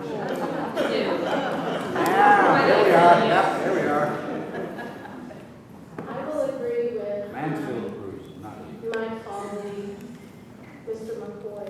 This needs to be tabled for another month. It needs to go back through the policy bylaw subcommittee. Y'all need to come up with a complete policy, not 2 separate. It needs to be presented to the board and to the public 5 days before we have our next meeting in July. And just schedule meeting, and we will vote on it again then. Just so you know, we have 2 complete policies here. And I have And not it had is- time and it to review this policy and- now. I will make a motion that we table all of this bylaw and policy discussion until July, until bylaws and policy committee gets together and comes up with one solid policy. Our next meeting is in June, correct? July. It is in July, okay. Okay? All right, so we have a motion and a second. All in favor say aye. Aye. Opposed? Opposed? Did you, Pam and Mike, did you vote for tabling or against tabling? Mike?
So we're going to recess for 5 minutes. All right. Sorry about that. That was a lot longer than 5 minutes. I apologize, but we had to get through the line. So, all right. So we're going to move on to the fundraising policy. Okay. Entertain a motion to, oh wait, we're going to bring this into session. I apologize. Bring us back into session. All right. Second. Oh, we didn't. I just brought us back into session. So we're good. That's it. Okay, so now we're going to move on to the fundraising policy. Open this up for discussion.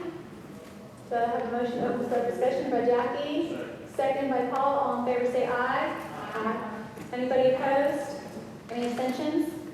So I want to start off by saying that yes, I'm not embarrassed, but when it says approved by the Board of the Library Trustees on 21st September 2011, that sentence is not supposed to be in there. Yes, I do look at other policies from other libraries and look for others too. I actually get policies sent to me by state to look at, to reference. So I do apologize, that was not supposed to be there, but I'm not embarrassed. It just happened to miss. So, no embarrassment here. All right, so also, I want to say that, and I know that Jackie was on that committee, and Mike, you're on that committee as well, correct? When we came across doing the fundraising policy, which in our responsibilities of the board, it is to approve fundraisers. So many people here are aware of a fundraiser that happened last year at the Gallatin Library that brought lots of news about, and it had to do with a Friends of the Library fundraiser that happened in the Gallatin Library that William Lambert, the mayor of Isabel, actually had to get involved to remove a Christmas tree from the premises. This was a fundraiser by the Friends of the Library. Now, I sent numerous emails to Teresa and to Gabby asking numerous questions because we don't have a fundraising policy in place. I didn't know what was happening. None of us really knew what was happening. We don't even know how a fundraiser even comes to be at a library. So we were literally in the dark, and yet we were getting blamed for there being a Christmas tree in the library when we had absolutely nothing to do with it. That was solely the Friends of the Library and the Gallatin Library. Nothing to do with us at all. So, but I still have not received an email from Teresa, and I just simply asked, can you walk me through the vetting and approval process of the organizations? Also, it seems that they were scheduled to decorate the tree following the week, so does this mean the decorations have been approved? I ran a ministry for 15 years at one of the largest churches in San Diego. And I am very aware of fundraising and how to do it and how much you have to get a lot of permission from many people to do a fundraiser. And so when we created this fundraising policy, I want to tell you that, oh, and then also really quickly, just to, I don't know if many of you are aware of this, but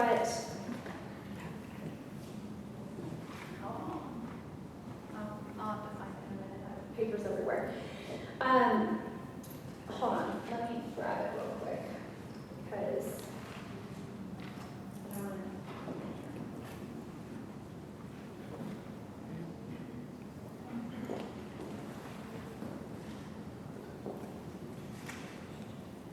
It's hard being up here on this little, put my papers in there. Okay, so give me 1 second. Okay. A lot of people aren't aware of the Friends of the Library and what it is and how they work and everything. They are a completely separate entity. This is very true, okay?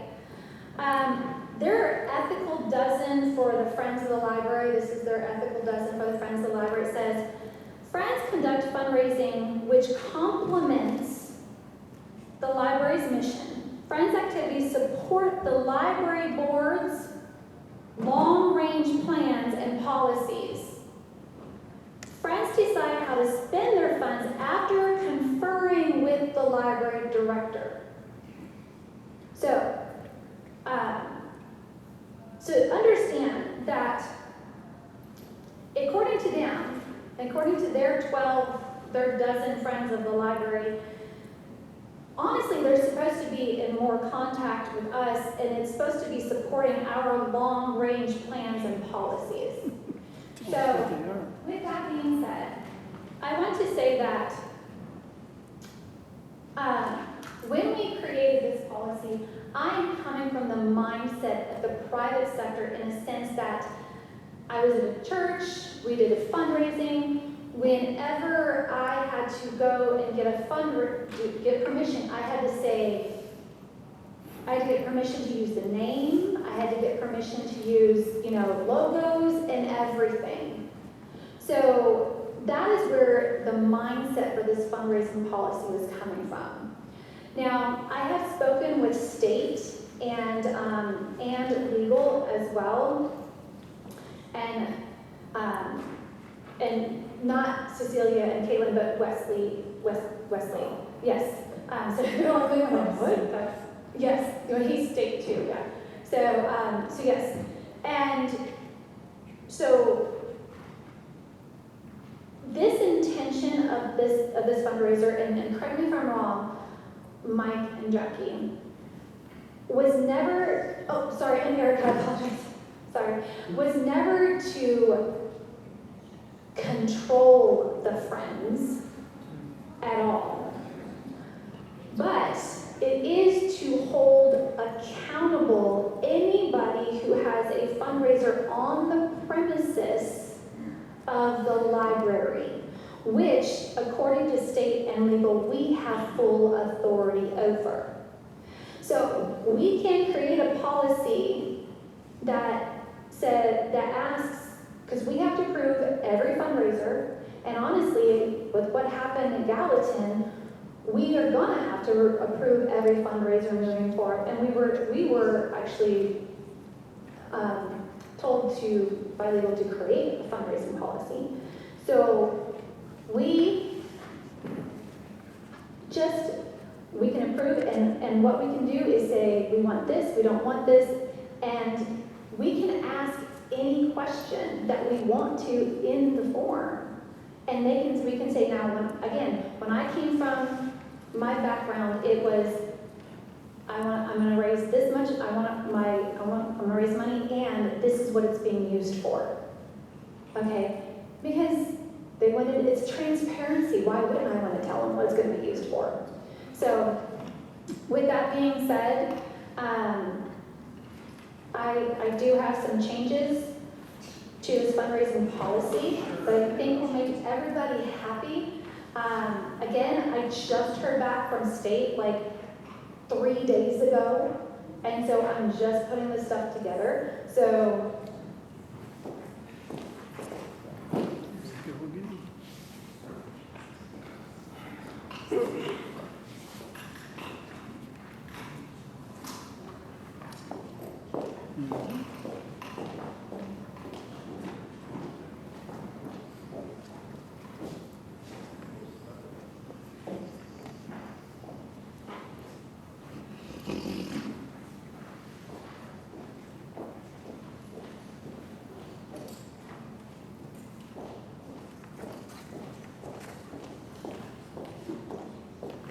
You get an extra copy of that by chance?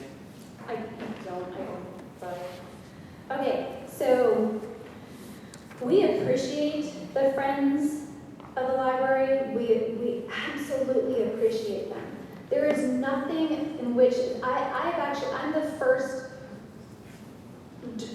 chair that I know of has actually invited the Friends chairs to our board meetings, okay? I don't know of anyone else that has invited them to our board meetings. I've gone to some of their meetings. I want to know what they're doing so that we can give them props. I've asked them to say, hey, send us what you're doing so we can actually tell the public what you're doing. That has been said at numerous of the meetings because we do support them.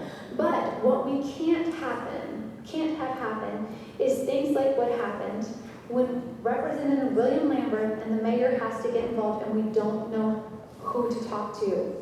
So, may I make a point of information on that? Sure. So the public knows, when that occurred, we went into executive session about that. And that situation, and I don't want to speak out of executive session, but we were given the option to do something. Excuse me, point of order. If you cannot say anything that came out of the in the executive session. So if you're going to say, I'm not being specific. Okay. I'm saying we were given two options, and we chose as a board to take an option. And I will defend the Friends of the Gallatin Library and the director there. there's no need to defend anything. Well, It's just facts that happened. Madam Chairman, Yes. I will have my minute. Thank you. I will defend them because it was not anything that was done intentionally. And it was a terrible thing to some people, yes it was. And it was a hard situation to be in. But we were given an option through legal counsel and we took it. And then someone went and reported it so that it became public. And that William Lambert, Representative Lambert got involved, and the mayor of the county got involved. Yes, they did, and that was their prerogative. They were not in our executive session. So what they did was up to them. And I don't believe the board failed in any way, shape, or form. I don't believe that the Friends of the Gallatin Library failed in their duty, nor do I believe that the director of the library of Gallatin failed in her duty. People, we cannot 100% control people. People are messy. Freedom is gross. It is messy. We cannot battle our way to success, as Baron Lee said in our GOP meeting, and we cannot 100% guarantee that people do not make mistakes or that people come in and infringe on our rights. We cannot do that. We can vote and we can make policies and bylaws all day long, and we are still going to have to deal with messy people because as people we are messy.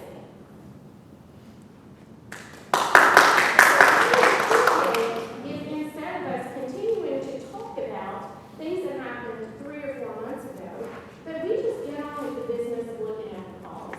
Just for time's sake, it is almost 6 o'clock. So Jackie? The bottom line is, there was a contract that was signed, and it was very well laid out what was expected of the people that were doing it, and the people that signed the contract violated the contract with the Friends of the Gallatin Library. And therefore, the mayor got to decide that that was a violation, and he could step in and do what he did. So again, going back to the fundraising policy, the only reason I put that in place is because this is the reason, there's two reasons why we're doing fundraising policy. One, because it's something that we need to have in place, and two, we just want to make sure that there's clear expectations on both sides. And I think that having clear expectations on both sides helps everybody. So, Excuse me, can I? Yes. So, I mean, from what I hear, I'm not hearing blame as much as I'm hearing clarification. I believe that because there is some trust issues that we get to hear about, I do understand and respect that. And I think it allows, I think sometimes when she starts, like I'm hearing her explain why we even took on this subject. So we're not making policy to be controlling, and I know sometimes that's how it seems. It's actually to just clarify and clean up. It's to put some things in writing that we assume is understood, and sometimes we find that it hasn't been, as clearly stated or understood. So I know that as a part of, I'm a part of the bylaws committee, the intention is just to put in writing, for clarity's sake, for clean, like she just said, the expectation is clear on both sides of what needs to happen. And so it's sad to me that sometimes our intentions are assumed to be the negative and the controlling side of that. I do understand that comes with the trust issues that I hope will get remedied over time. But I do think that some of that story needs to be said, not for any purpose of finger pointing, but clarity and why we are even taking this on. So that's all I have to say. I appreciate it. Thank you so much. Okay, so if you will see, Madam Chair? yes, I apologize. May I ask you? Yes. Bring up a couple of points. Yes. To what Erica was just saying, and I really appreciate that statement. And it kind of dovetails with what I said earlier. There is part of the issue we have here is that the body does not have the trust of any of the friends groups. Once upon a time ago, I was a member of the Gallatin Friends Group.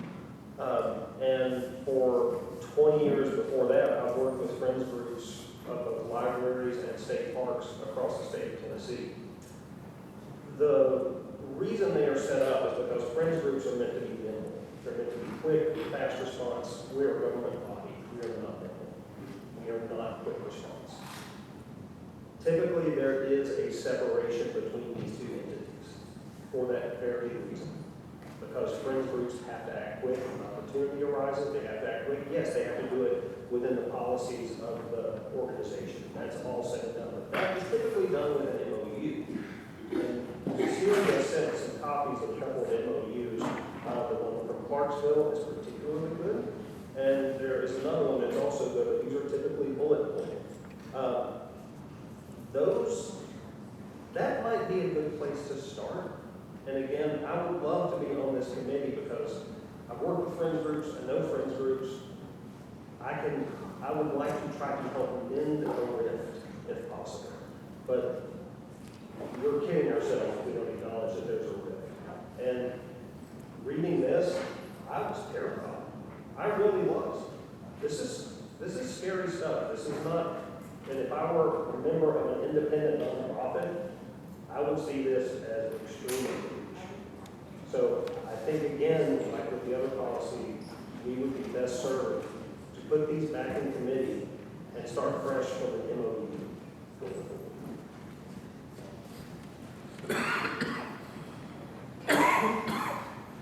Thank you so much for your comments. So, fundraising policy,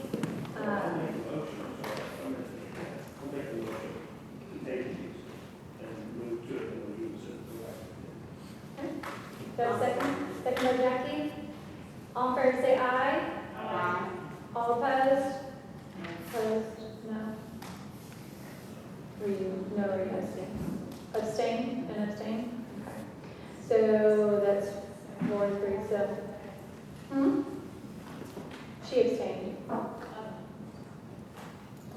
So, all right, so motion failed. So, all right, so these,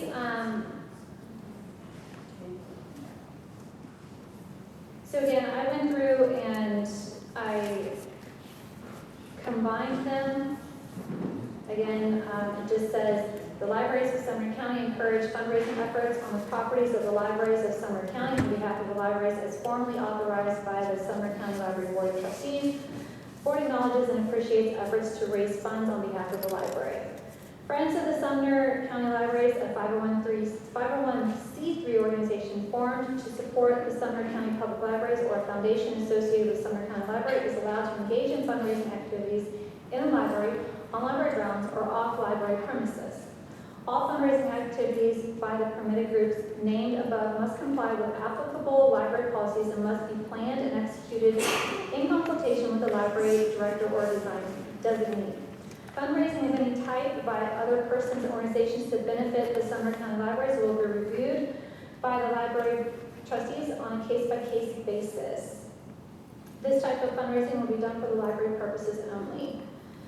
And then just talks about the no fundraising for other things. And says general guidelines for fundraisers on the property, and I'm reading the one that I just gave you.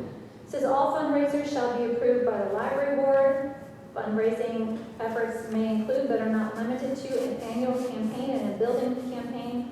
All funds raised or donated according to this policy will be used at the location of the fundraiser and according to what was stated on the approved form. A report on gifts or donations to the library will be given to the library board within 30 days of a fundraiser. All parties that have been approved to hold a fundraiser according to this policy shall be responsible for obtaining the necessary raffle or other permits and for reporting income to the IRS and the Tennessee Department of Revenue. The board shall approve the following: specific purpose and scope of the project, starting and end dates of campaign, financial procedures to be followed, advertising and publicity to be utilized, evidence that the library and its personnel and agents will be fully indemnified against loss or damage, certification that the library board of trustees will receive a full and complete accounting of the funds raised on its behalf immediately upon completion of the fundraising project. The preceding guidelines are in no way intended to limit or preclude outside persons or organizations from donating funds to the library or soliciting funds for the library on their own initiative or the request of the library board of trustees for its designated agents. And this just simply is the application for fundraising, organization name, point of contact, event dates, name of the event, which library, purpose and scope of the event, description of the event, where will the event be advertised, how will monies be collected, how will the money raised be used to support the library. Library, this is just the name, phone number, and email information of the person responsible for collecting for money collected. Date monies will be reported to the library and board and library director. Indemnity insurance attached with application if not friends of the library or foundation.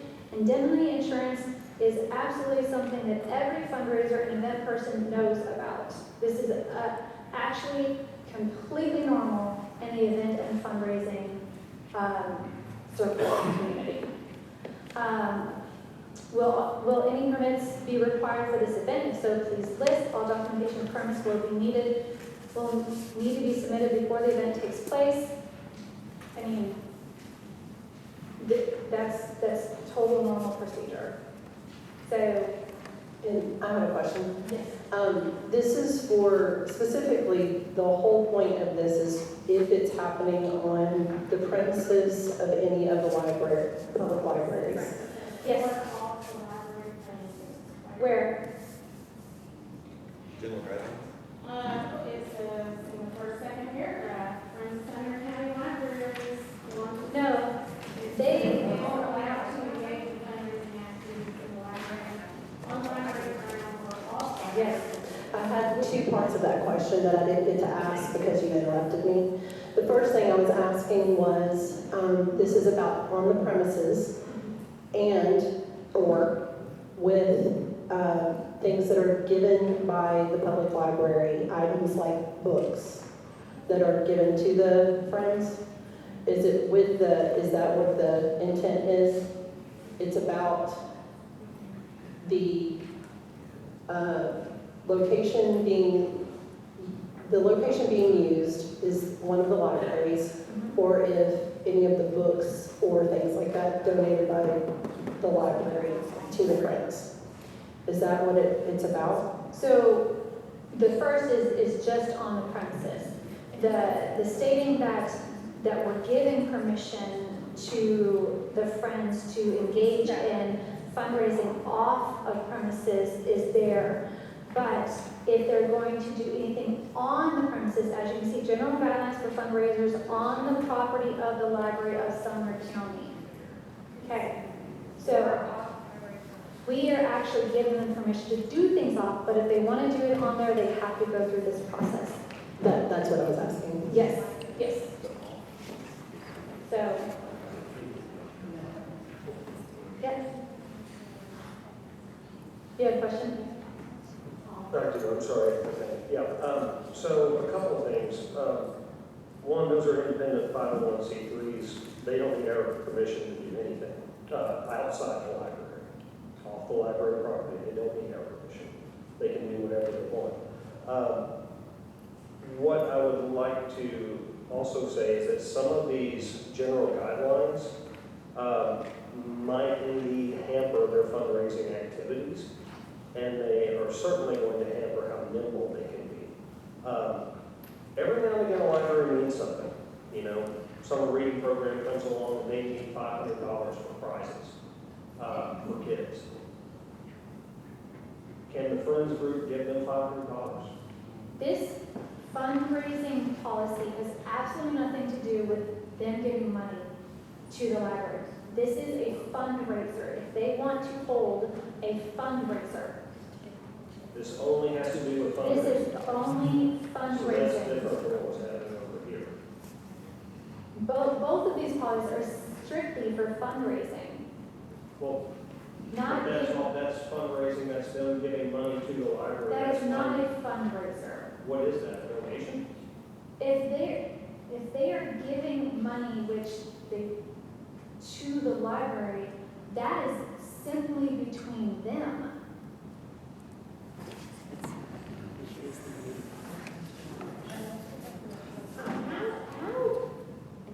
How do we enforce this?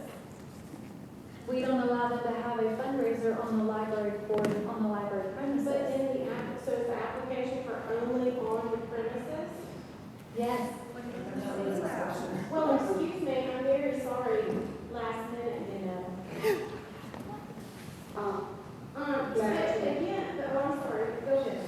I have a When we're talking about giving permission for fundraisers on the premises of the property of the libraries of Sumner County, I don't think this board has that authority because the city of Portland owns the land that the Portland Library sits on, and so does the city of Hendersonville.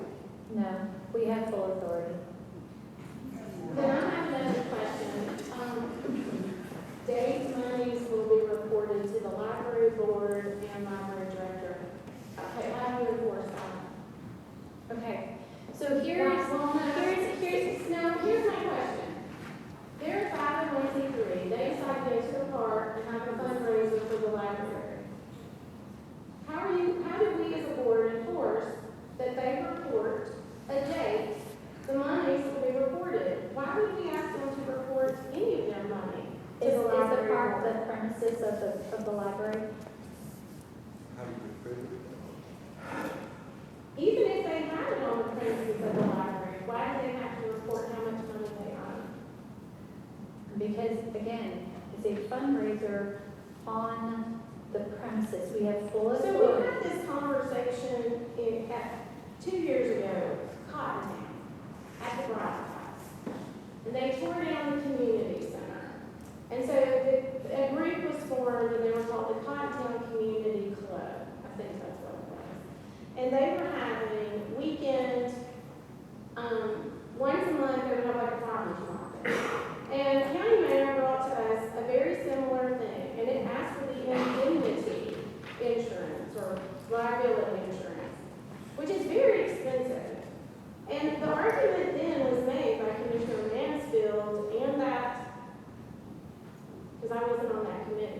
general operations. And they asked, why do they have to have insurance? Because it's county property, and county property, we are self-insured as a county. We insure every person who walks through the doors of the public library as a patron, if they're walking through to use the restroom, if they're on their way to the greenway. Why do they have to have special insurance on the property? Extra insurance. These are taxpayers in our county. They pay the taxes, they pay for the self-insurance, they pay for the extra insurance that the county owns. And now we, as a board, you're asking us to pass a policy that would require them to pay the friends of the public libraries to pay an extra tax. Okay, so again, In the library. hold on 1 second. 1 second. So, it is said that indemnity insurance is to be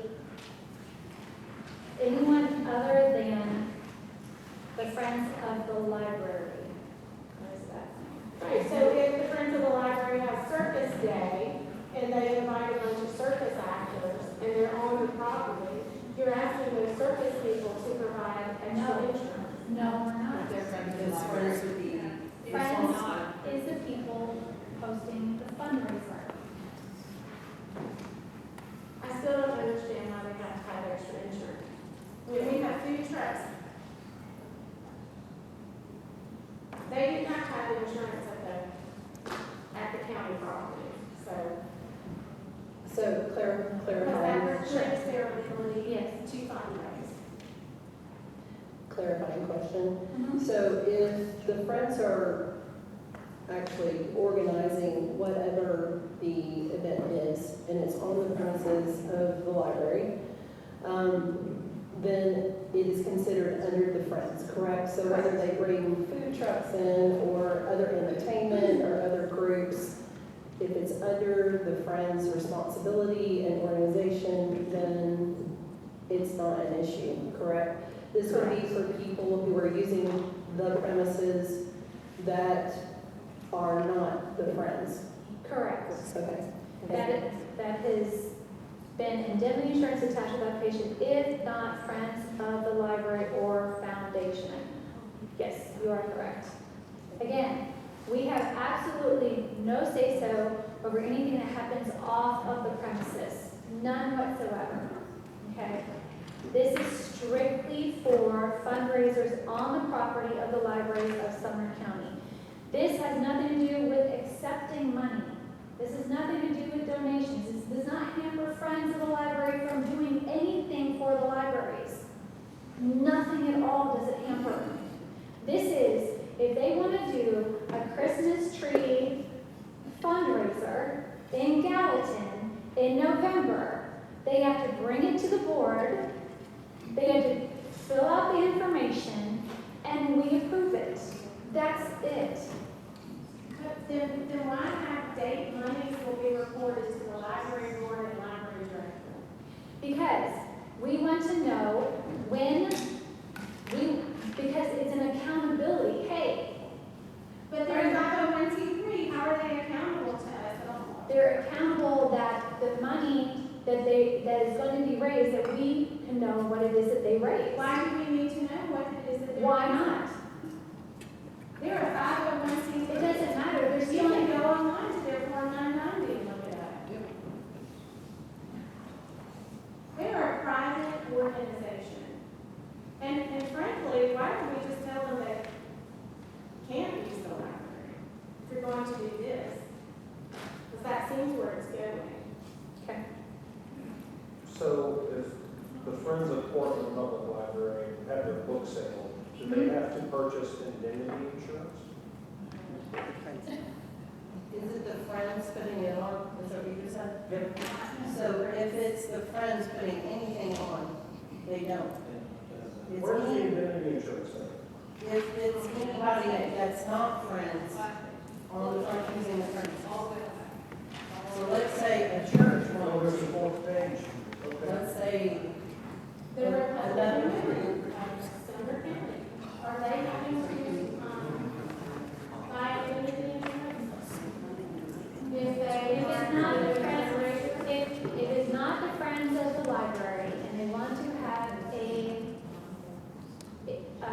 anything on the library premises and they want to do a big fundraiser to support the library,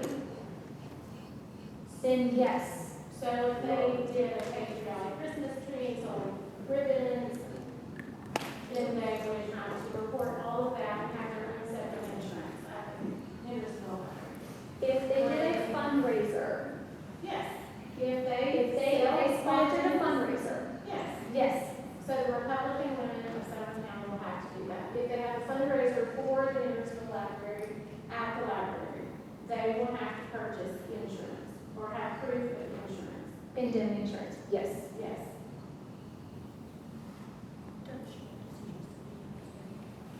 Again, I've been in fundraising for a long time. This is nothing that is abnormal outside of fundraising. Again, it's normal. And the intention, from what I understand, is not to punish people who are trying to raise money.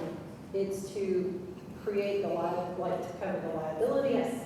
It's to have clean and clear expectations. Yes. And this is just business. This is the normal way of business, right? Yes.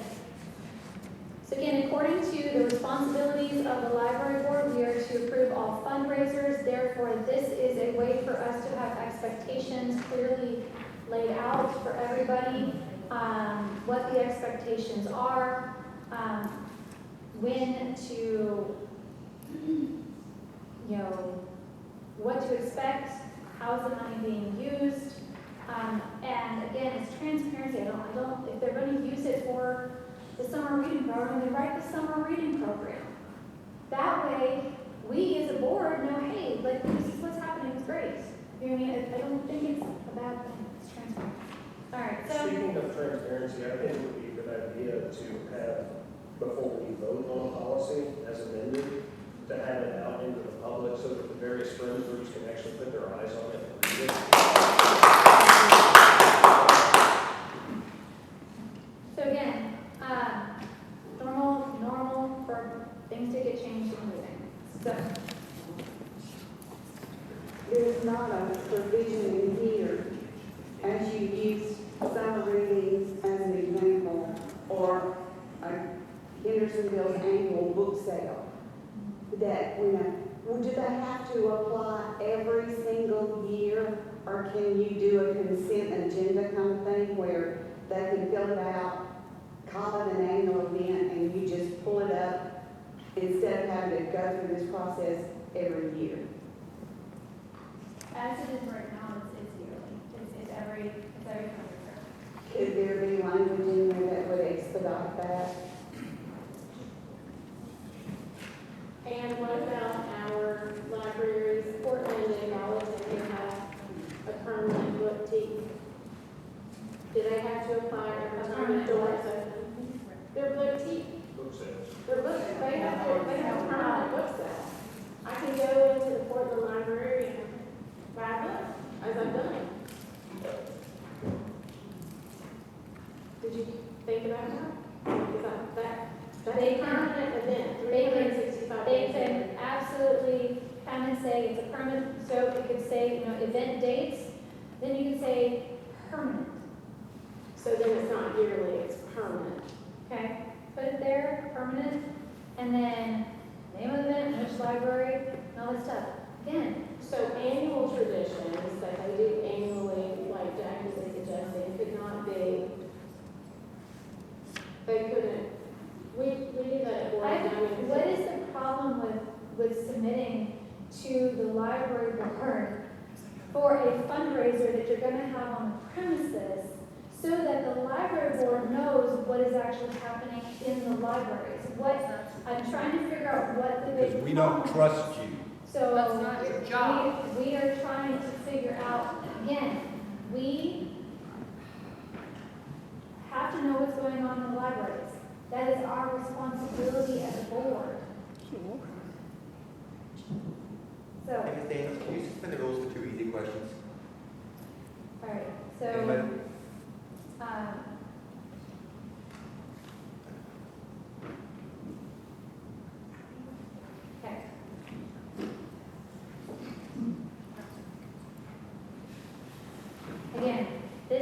simply for anything that's on premises. This is not to punish anybody. This is not to cause problems. Almost every library board that I know of has a fundraising policy. I looked at almost every board has a fundraising policy. I'm trying to figure out why this is such a big deal. So this is I think this was a important. no. Looking at It was a rhetorical question. the previous drafts that engendered a lot of mistrust. And And the previous drafts, we are now to this. what we just saw in the public has not seen. Okay, so it is normal protocol to change things. And as a matter of fact, this, we took all the things out that they were so upset with. So wait a minute. Okay. So so entertain a motion to accept one of these fundraising policies. So I entertain a motion to accept this one, the fundraising policy that I presented to you guys with changes. So those are two policies the public So hasn't moved by Kaylee. Do I have a second? Second by Mike. All in favor say aye. Aye. Aye. All opposed? No. Any abstentions? Okay. The public So, hasn't policy seen that moved. second Policy. policy. You said it was a second policy. That means different. We haven't seen it.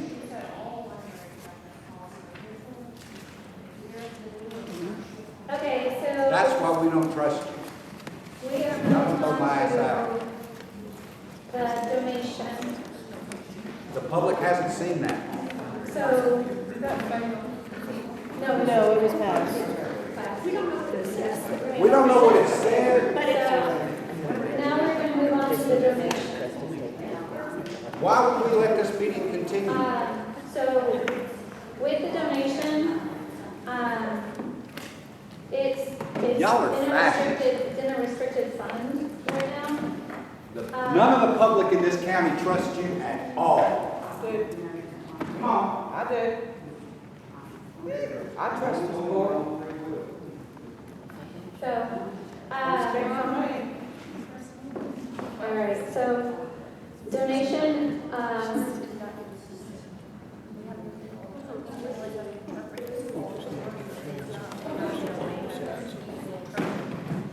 all right, so this has been accepted by the Sumner County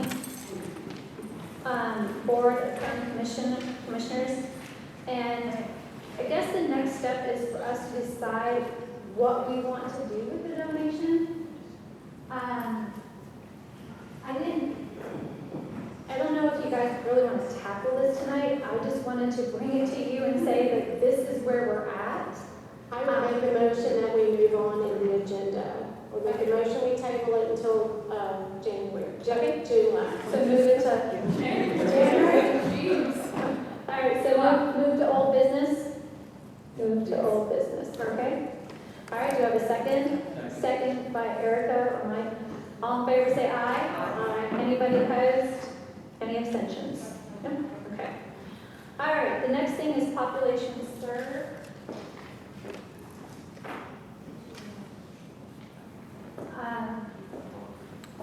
This is something that we have to approve every year, it's like June or something like that. Good, Cecilia.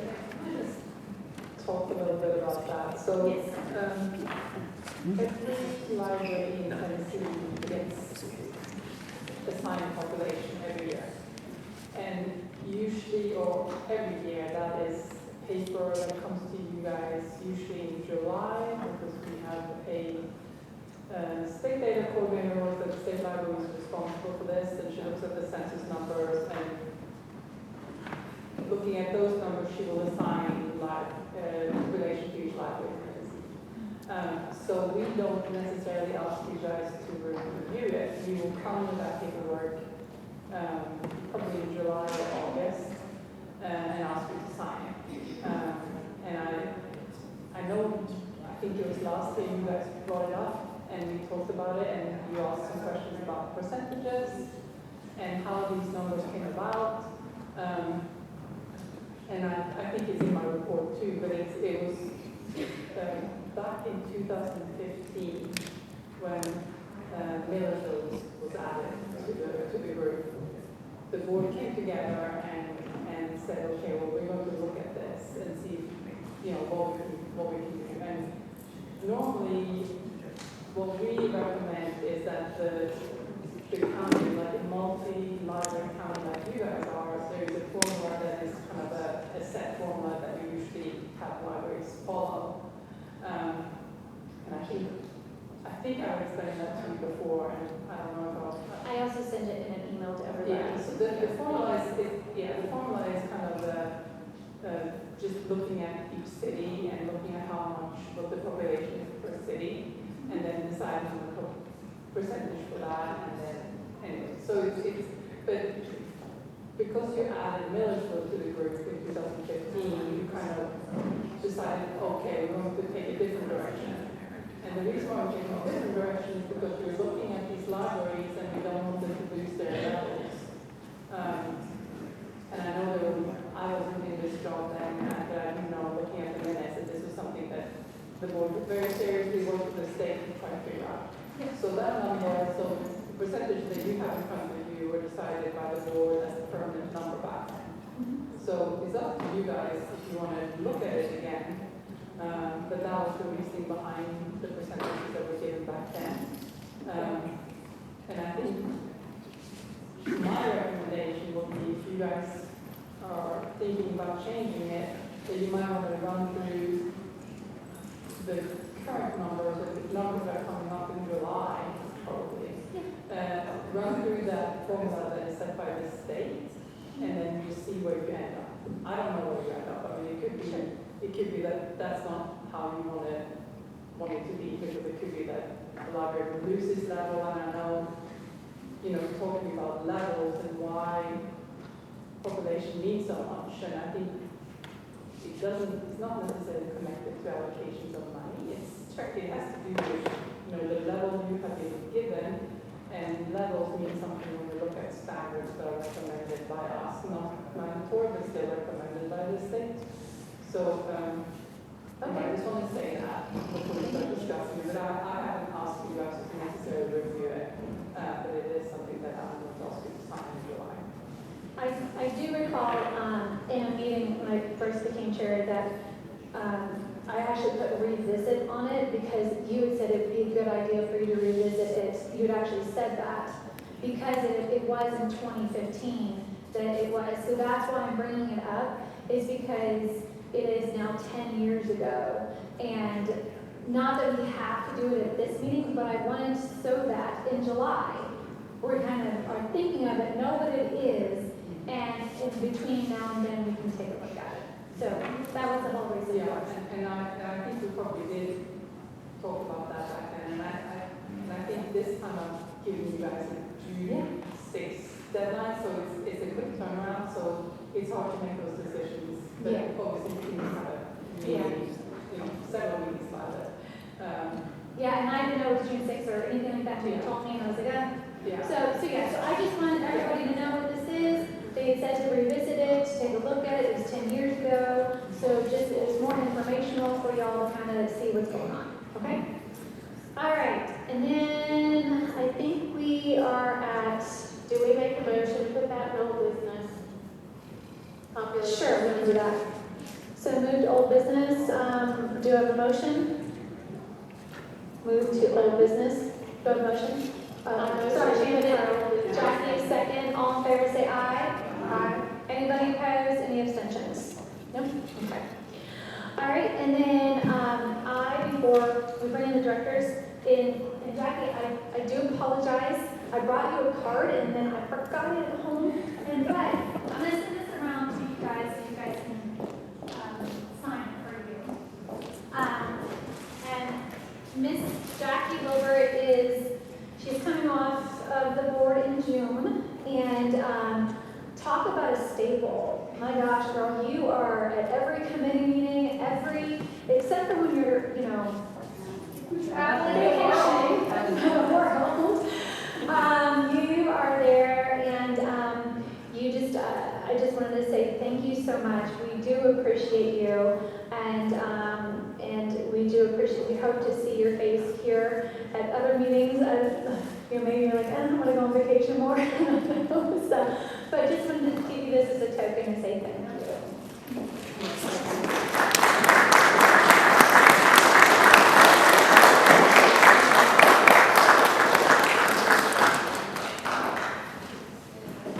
Okay, so now we're going to go to director's report. Unfortunately, Gabby has already left, but I hope that she's having a great time.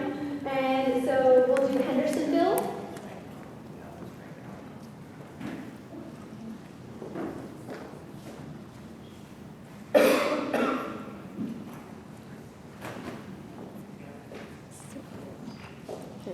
Hi. Awesome. So I want to start off by thanking the board and thanking the other directors for supporting me so much through this transition. Without everyone's help, we'd be pretty lost, so I really appreciate everybody. This past month, we were extremely busy. We had a very successful autism awareness event. We saw almost 200 patrons come to that event in one day. We were very excited about it, and the community seemed to absolutely enjoy it. Right now, we're just getting ready to gear up for summer reading, so it's kind of all hands on deck, getting really excited for our big kickoff that first Saturday in June. And thank you again. Okay, thank you so much, Kristen. Really appreciate you. You are rocking. Thank you so much. Westmoreland, another amazing interim. So, Ms. Phyllis, yes.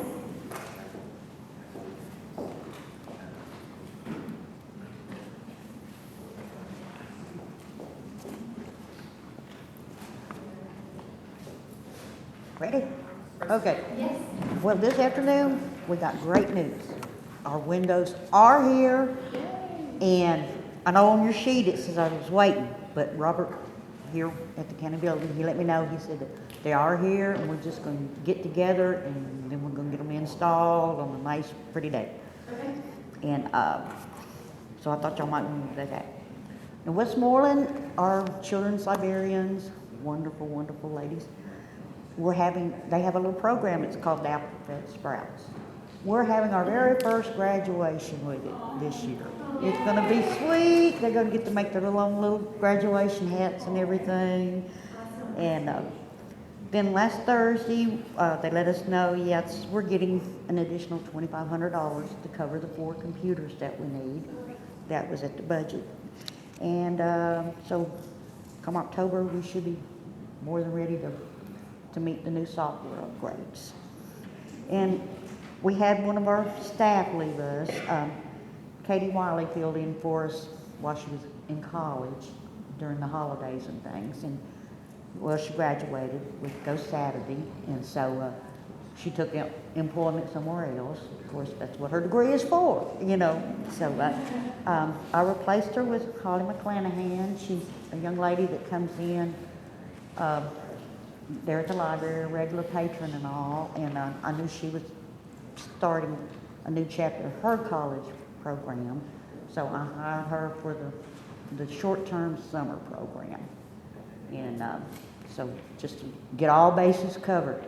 And definitely get the lunches covered in case somebody's out. That's important. But other than that, other than already starting to decorate and color our world, as they say up there for summer reading, we're doing good and perking right along. Thank you. Okay, and the tech grant is almost all wrapped up. Okay. All right, Yes. thank you. Thank you. Awesome. Thank you. All right, Millersville. Amy, oh, there she is.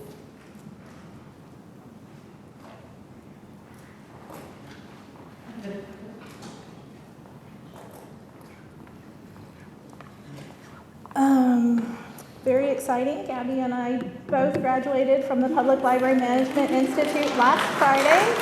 We are the only 2 certified public library managers in the county, and it's been a 2-year process, and it's been so much work. I don't know what I'm going to do with the extra 20 hours a month. We're just doing everything. We were part of the community egg hunt.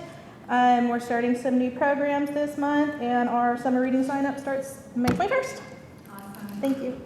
And I do apologize, I did not put it on here. We congratulated on the email, I forgot to put it on there, so congratulations. Yes. Portland. You guys have the printout. If you didn't, I think we passed them out. Cecilia passed them out. I will say real quick how proud I am of Amy and Gabby. From my understanding, Amy made Cecilia cry during her presentation. So, yeah. Amy was the rock star of the presentation, I think. Yeah. Everything's going great in Portland. You know us, we just kind of plug along and everything. All of our numbers are pretty much the same, if not increased a little bit and everything from last year. This Saturday, we do have our sidewalk book sale that our friend is going to be putting on. If it rains, it'll be moved inside to the community room and everything, yeah. I know Cecilia's got a lot, so unless anybody's got any questions, we good? Anybody? Awesome. All right, I'm thank you. seeing major program attendance increase. Yeah, we got this new children's librarian, and she's doing amazing. So. She's awesome. Thank you. She's awesome. All right, Cecilia?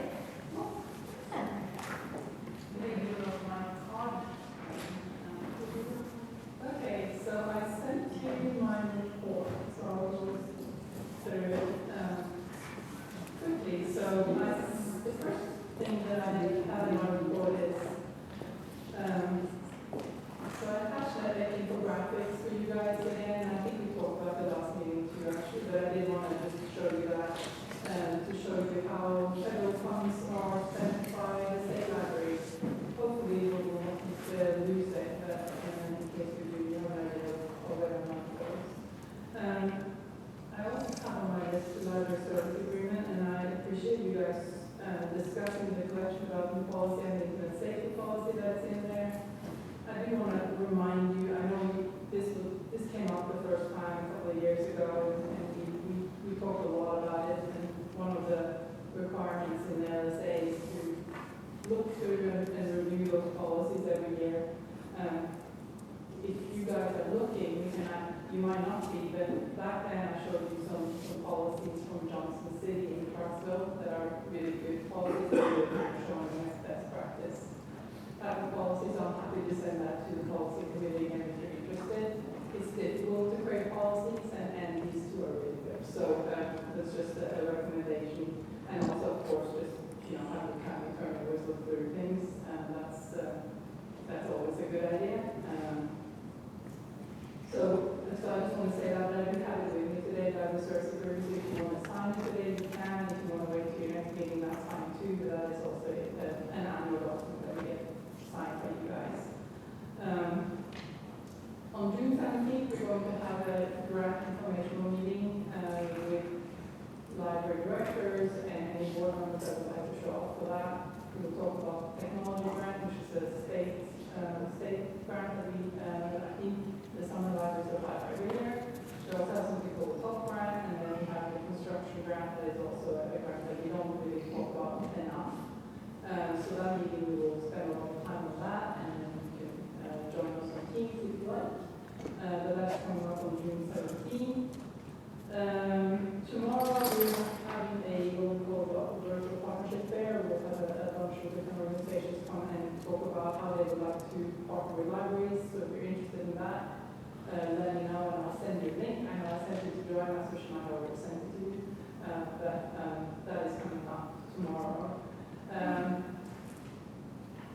think it was at the last meeting, maybe the meeting before, where Joanna brought up a document called Comparison of Responsibilities. And I attached that to my packet because I think it's a good document to look at, to kind of remind ourselves that what our role is. So it lists what the role of the library director is, what the board's role is, what the region's role is, and also what the friend's role is. So I think that's a good one to maybe study as a board, and maybe even come together and discuss it. I think we have a lot to learn from it. It's a great reference document. But if you have any questions about it in the meantime, please come to us and we can definitely talk about some more. So I sent you guys MOUs for just templates for friendship of the library. I know you decided to not discuss that in this meeting, but I'm glad that you were able to look at it. It was listed as one of the standards this year. We revised the standards this year and added that into that document. And I think it's a great idea. I think it's a good way to kind of highlight that relationship between the library board and the friends. I think it's an important one, especially what we have said today. And then, of course, we talk about the official service population that's coming up. And I know it's not easy to find a good number, a good percentage. I don't know 100%. You might want to leave it, you might want to change it, it's up to you. But we also have a state data coordinator at the state, like I mentioned earlier, and she's happy to come to explain to you and all that kind of stuff. But we do need that. If you are changing it this year, we'll need that at the beginning of June, but of course we can do it next year too. So, Kate, do you want to talk about training for a little bit? I mean, you mentioned the core competencies.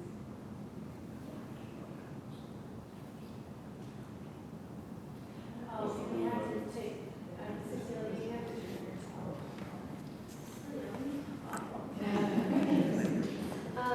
Training. Okay, so coming to the end of the fiscal year, it's required from all the libraries to have a certain amount of hours per person. They're doing well, I think. We had our last training from our office in April, and that was in Franklin, and it was on social media and marketing. But they're doing well. They have to send their training hours to me at the end of the fiscal year, so by June 30th, around that time. But yes, I think that's it. Oh, we do have some certificates. So, a training component that we have for the state library is the core competencies program, and this is a foundational program. It's 28 online modules that library staff can take. If they're not familiar with working in a library, it kind of gets them up to speed. We have a few that have completed it. So we have Jennifer Simpkins. We're not sure what library that is from. Does that sound familiar to any of you? Gallatin. Okay. Others from Gallatin are Finley Denton and Madison Cook. And so this means that they've done all 28. They get 10 hours of CE, which is great, and mostly fulfills it for part-timers, their positions. And they get a pin that Phyllis is modeling on her name tag, actually, that says Certified for Library Staff. So the State Library and Archives logo on it. It's just a nice thing for them to have. The other one from Hendersonville that just recently got completed was Landon Best. So go Landon, yeah. But yeah, we're pumped that they did this. It's a great program, so good on them. Just wanted to say their names on this meeting. Very cool. Thank you so much, ladies. Okay, congratulations to everybody. All kinds of people just getting certificates and everything. Okay, so now we're going to go on to treasurer's report. At the end of April, all libraries were within 79% of their budgets, which is great. And all the budgets have been submitted and presented to the budget committee for the commissioners, and we're just waiting on the votes. Okay, thank you very much. Personnel report.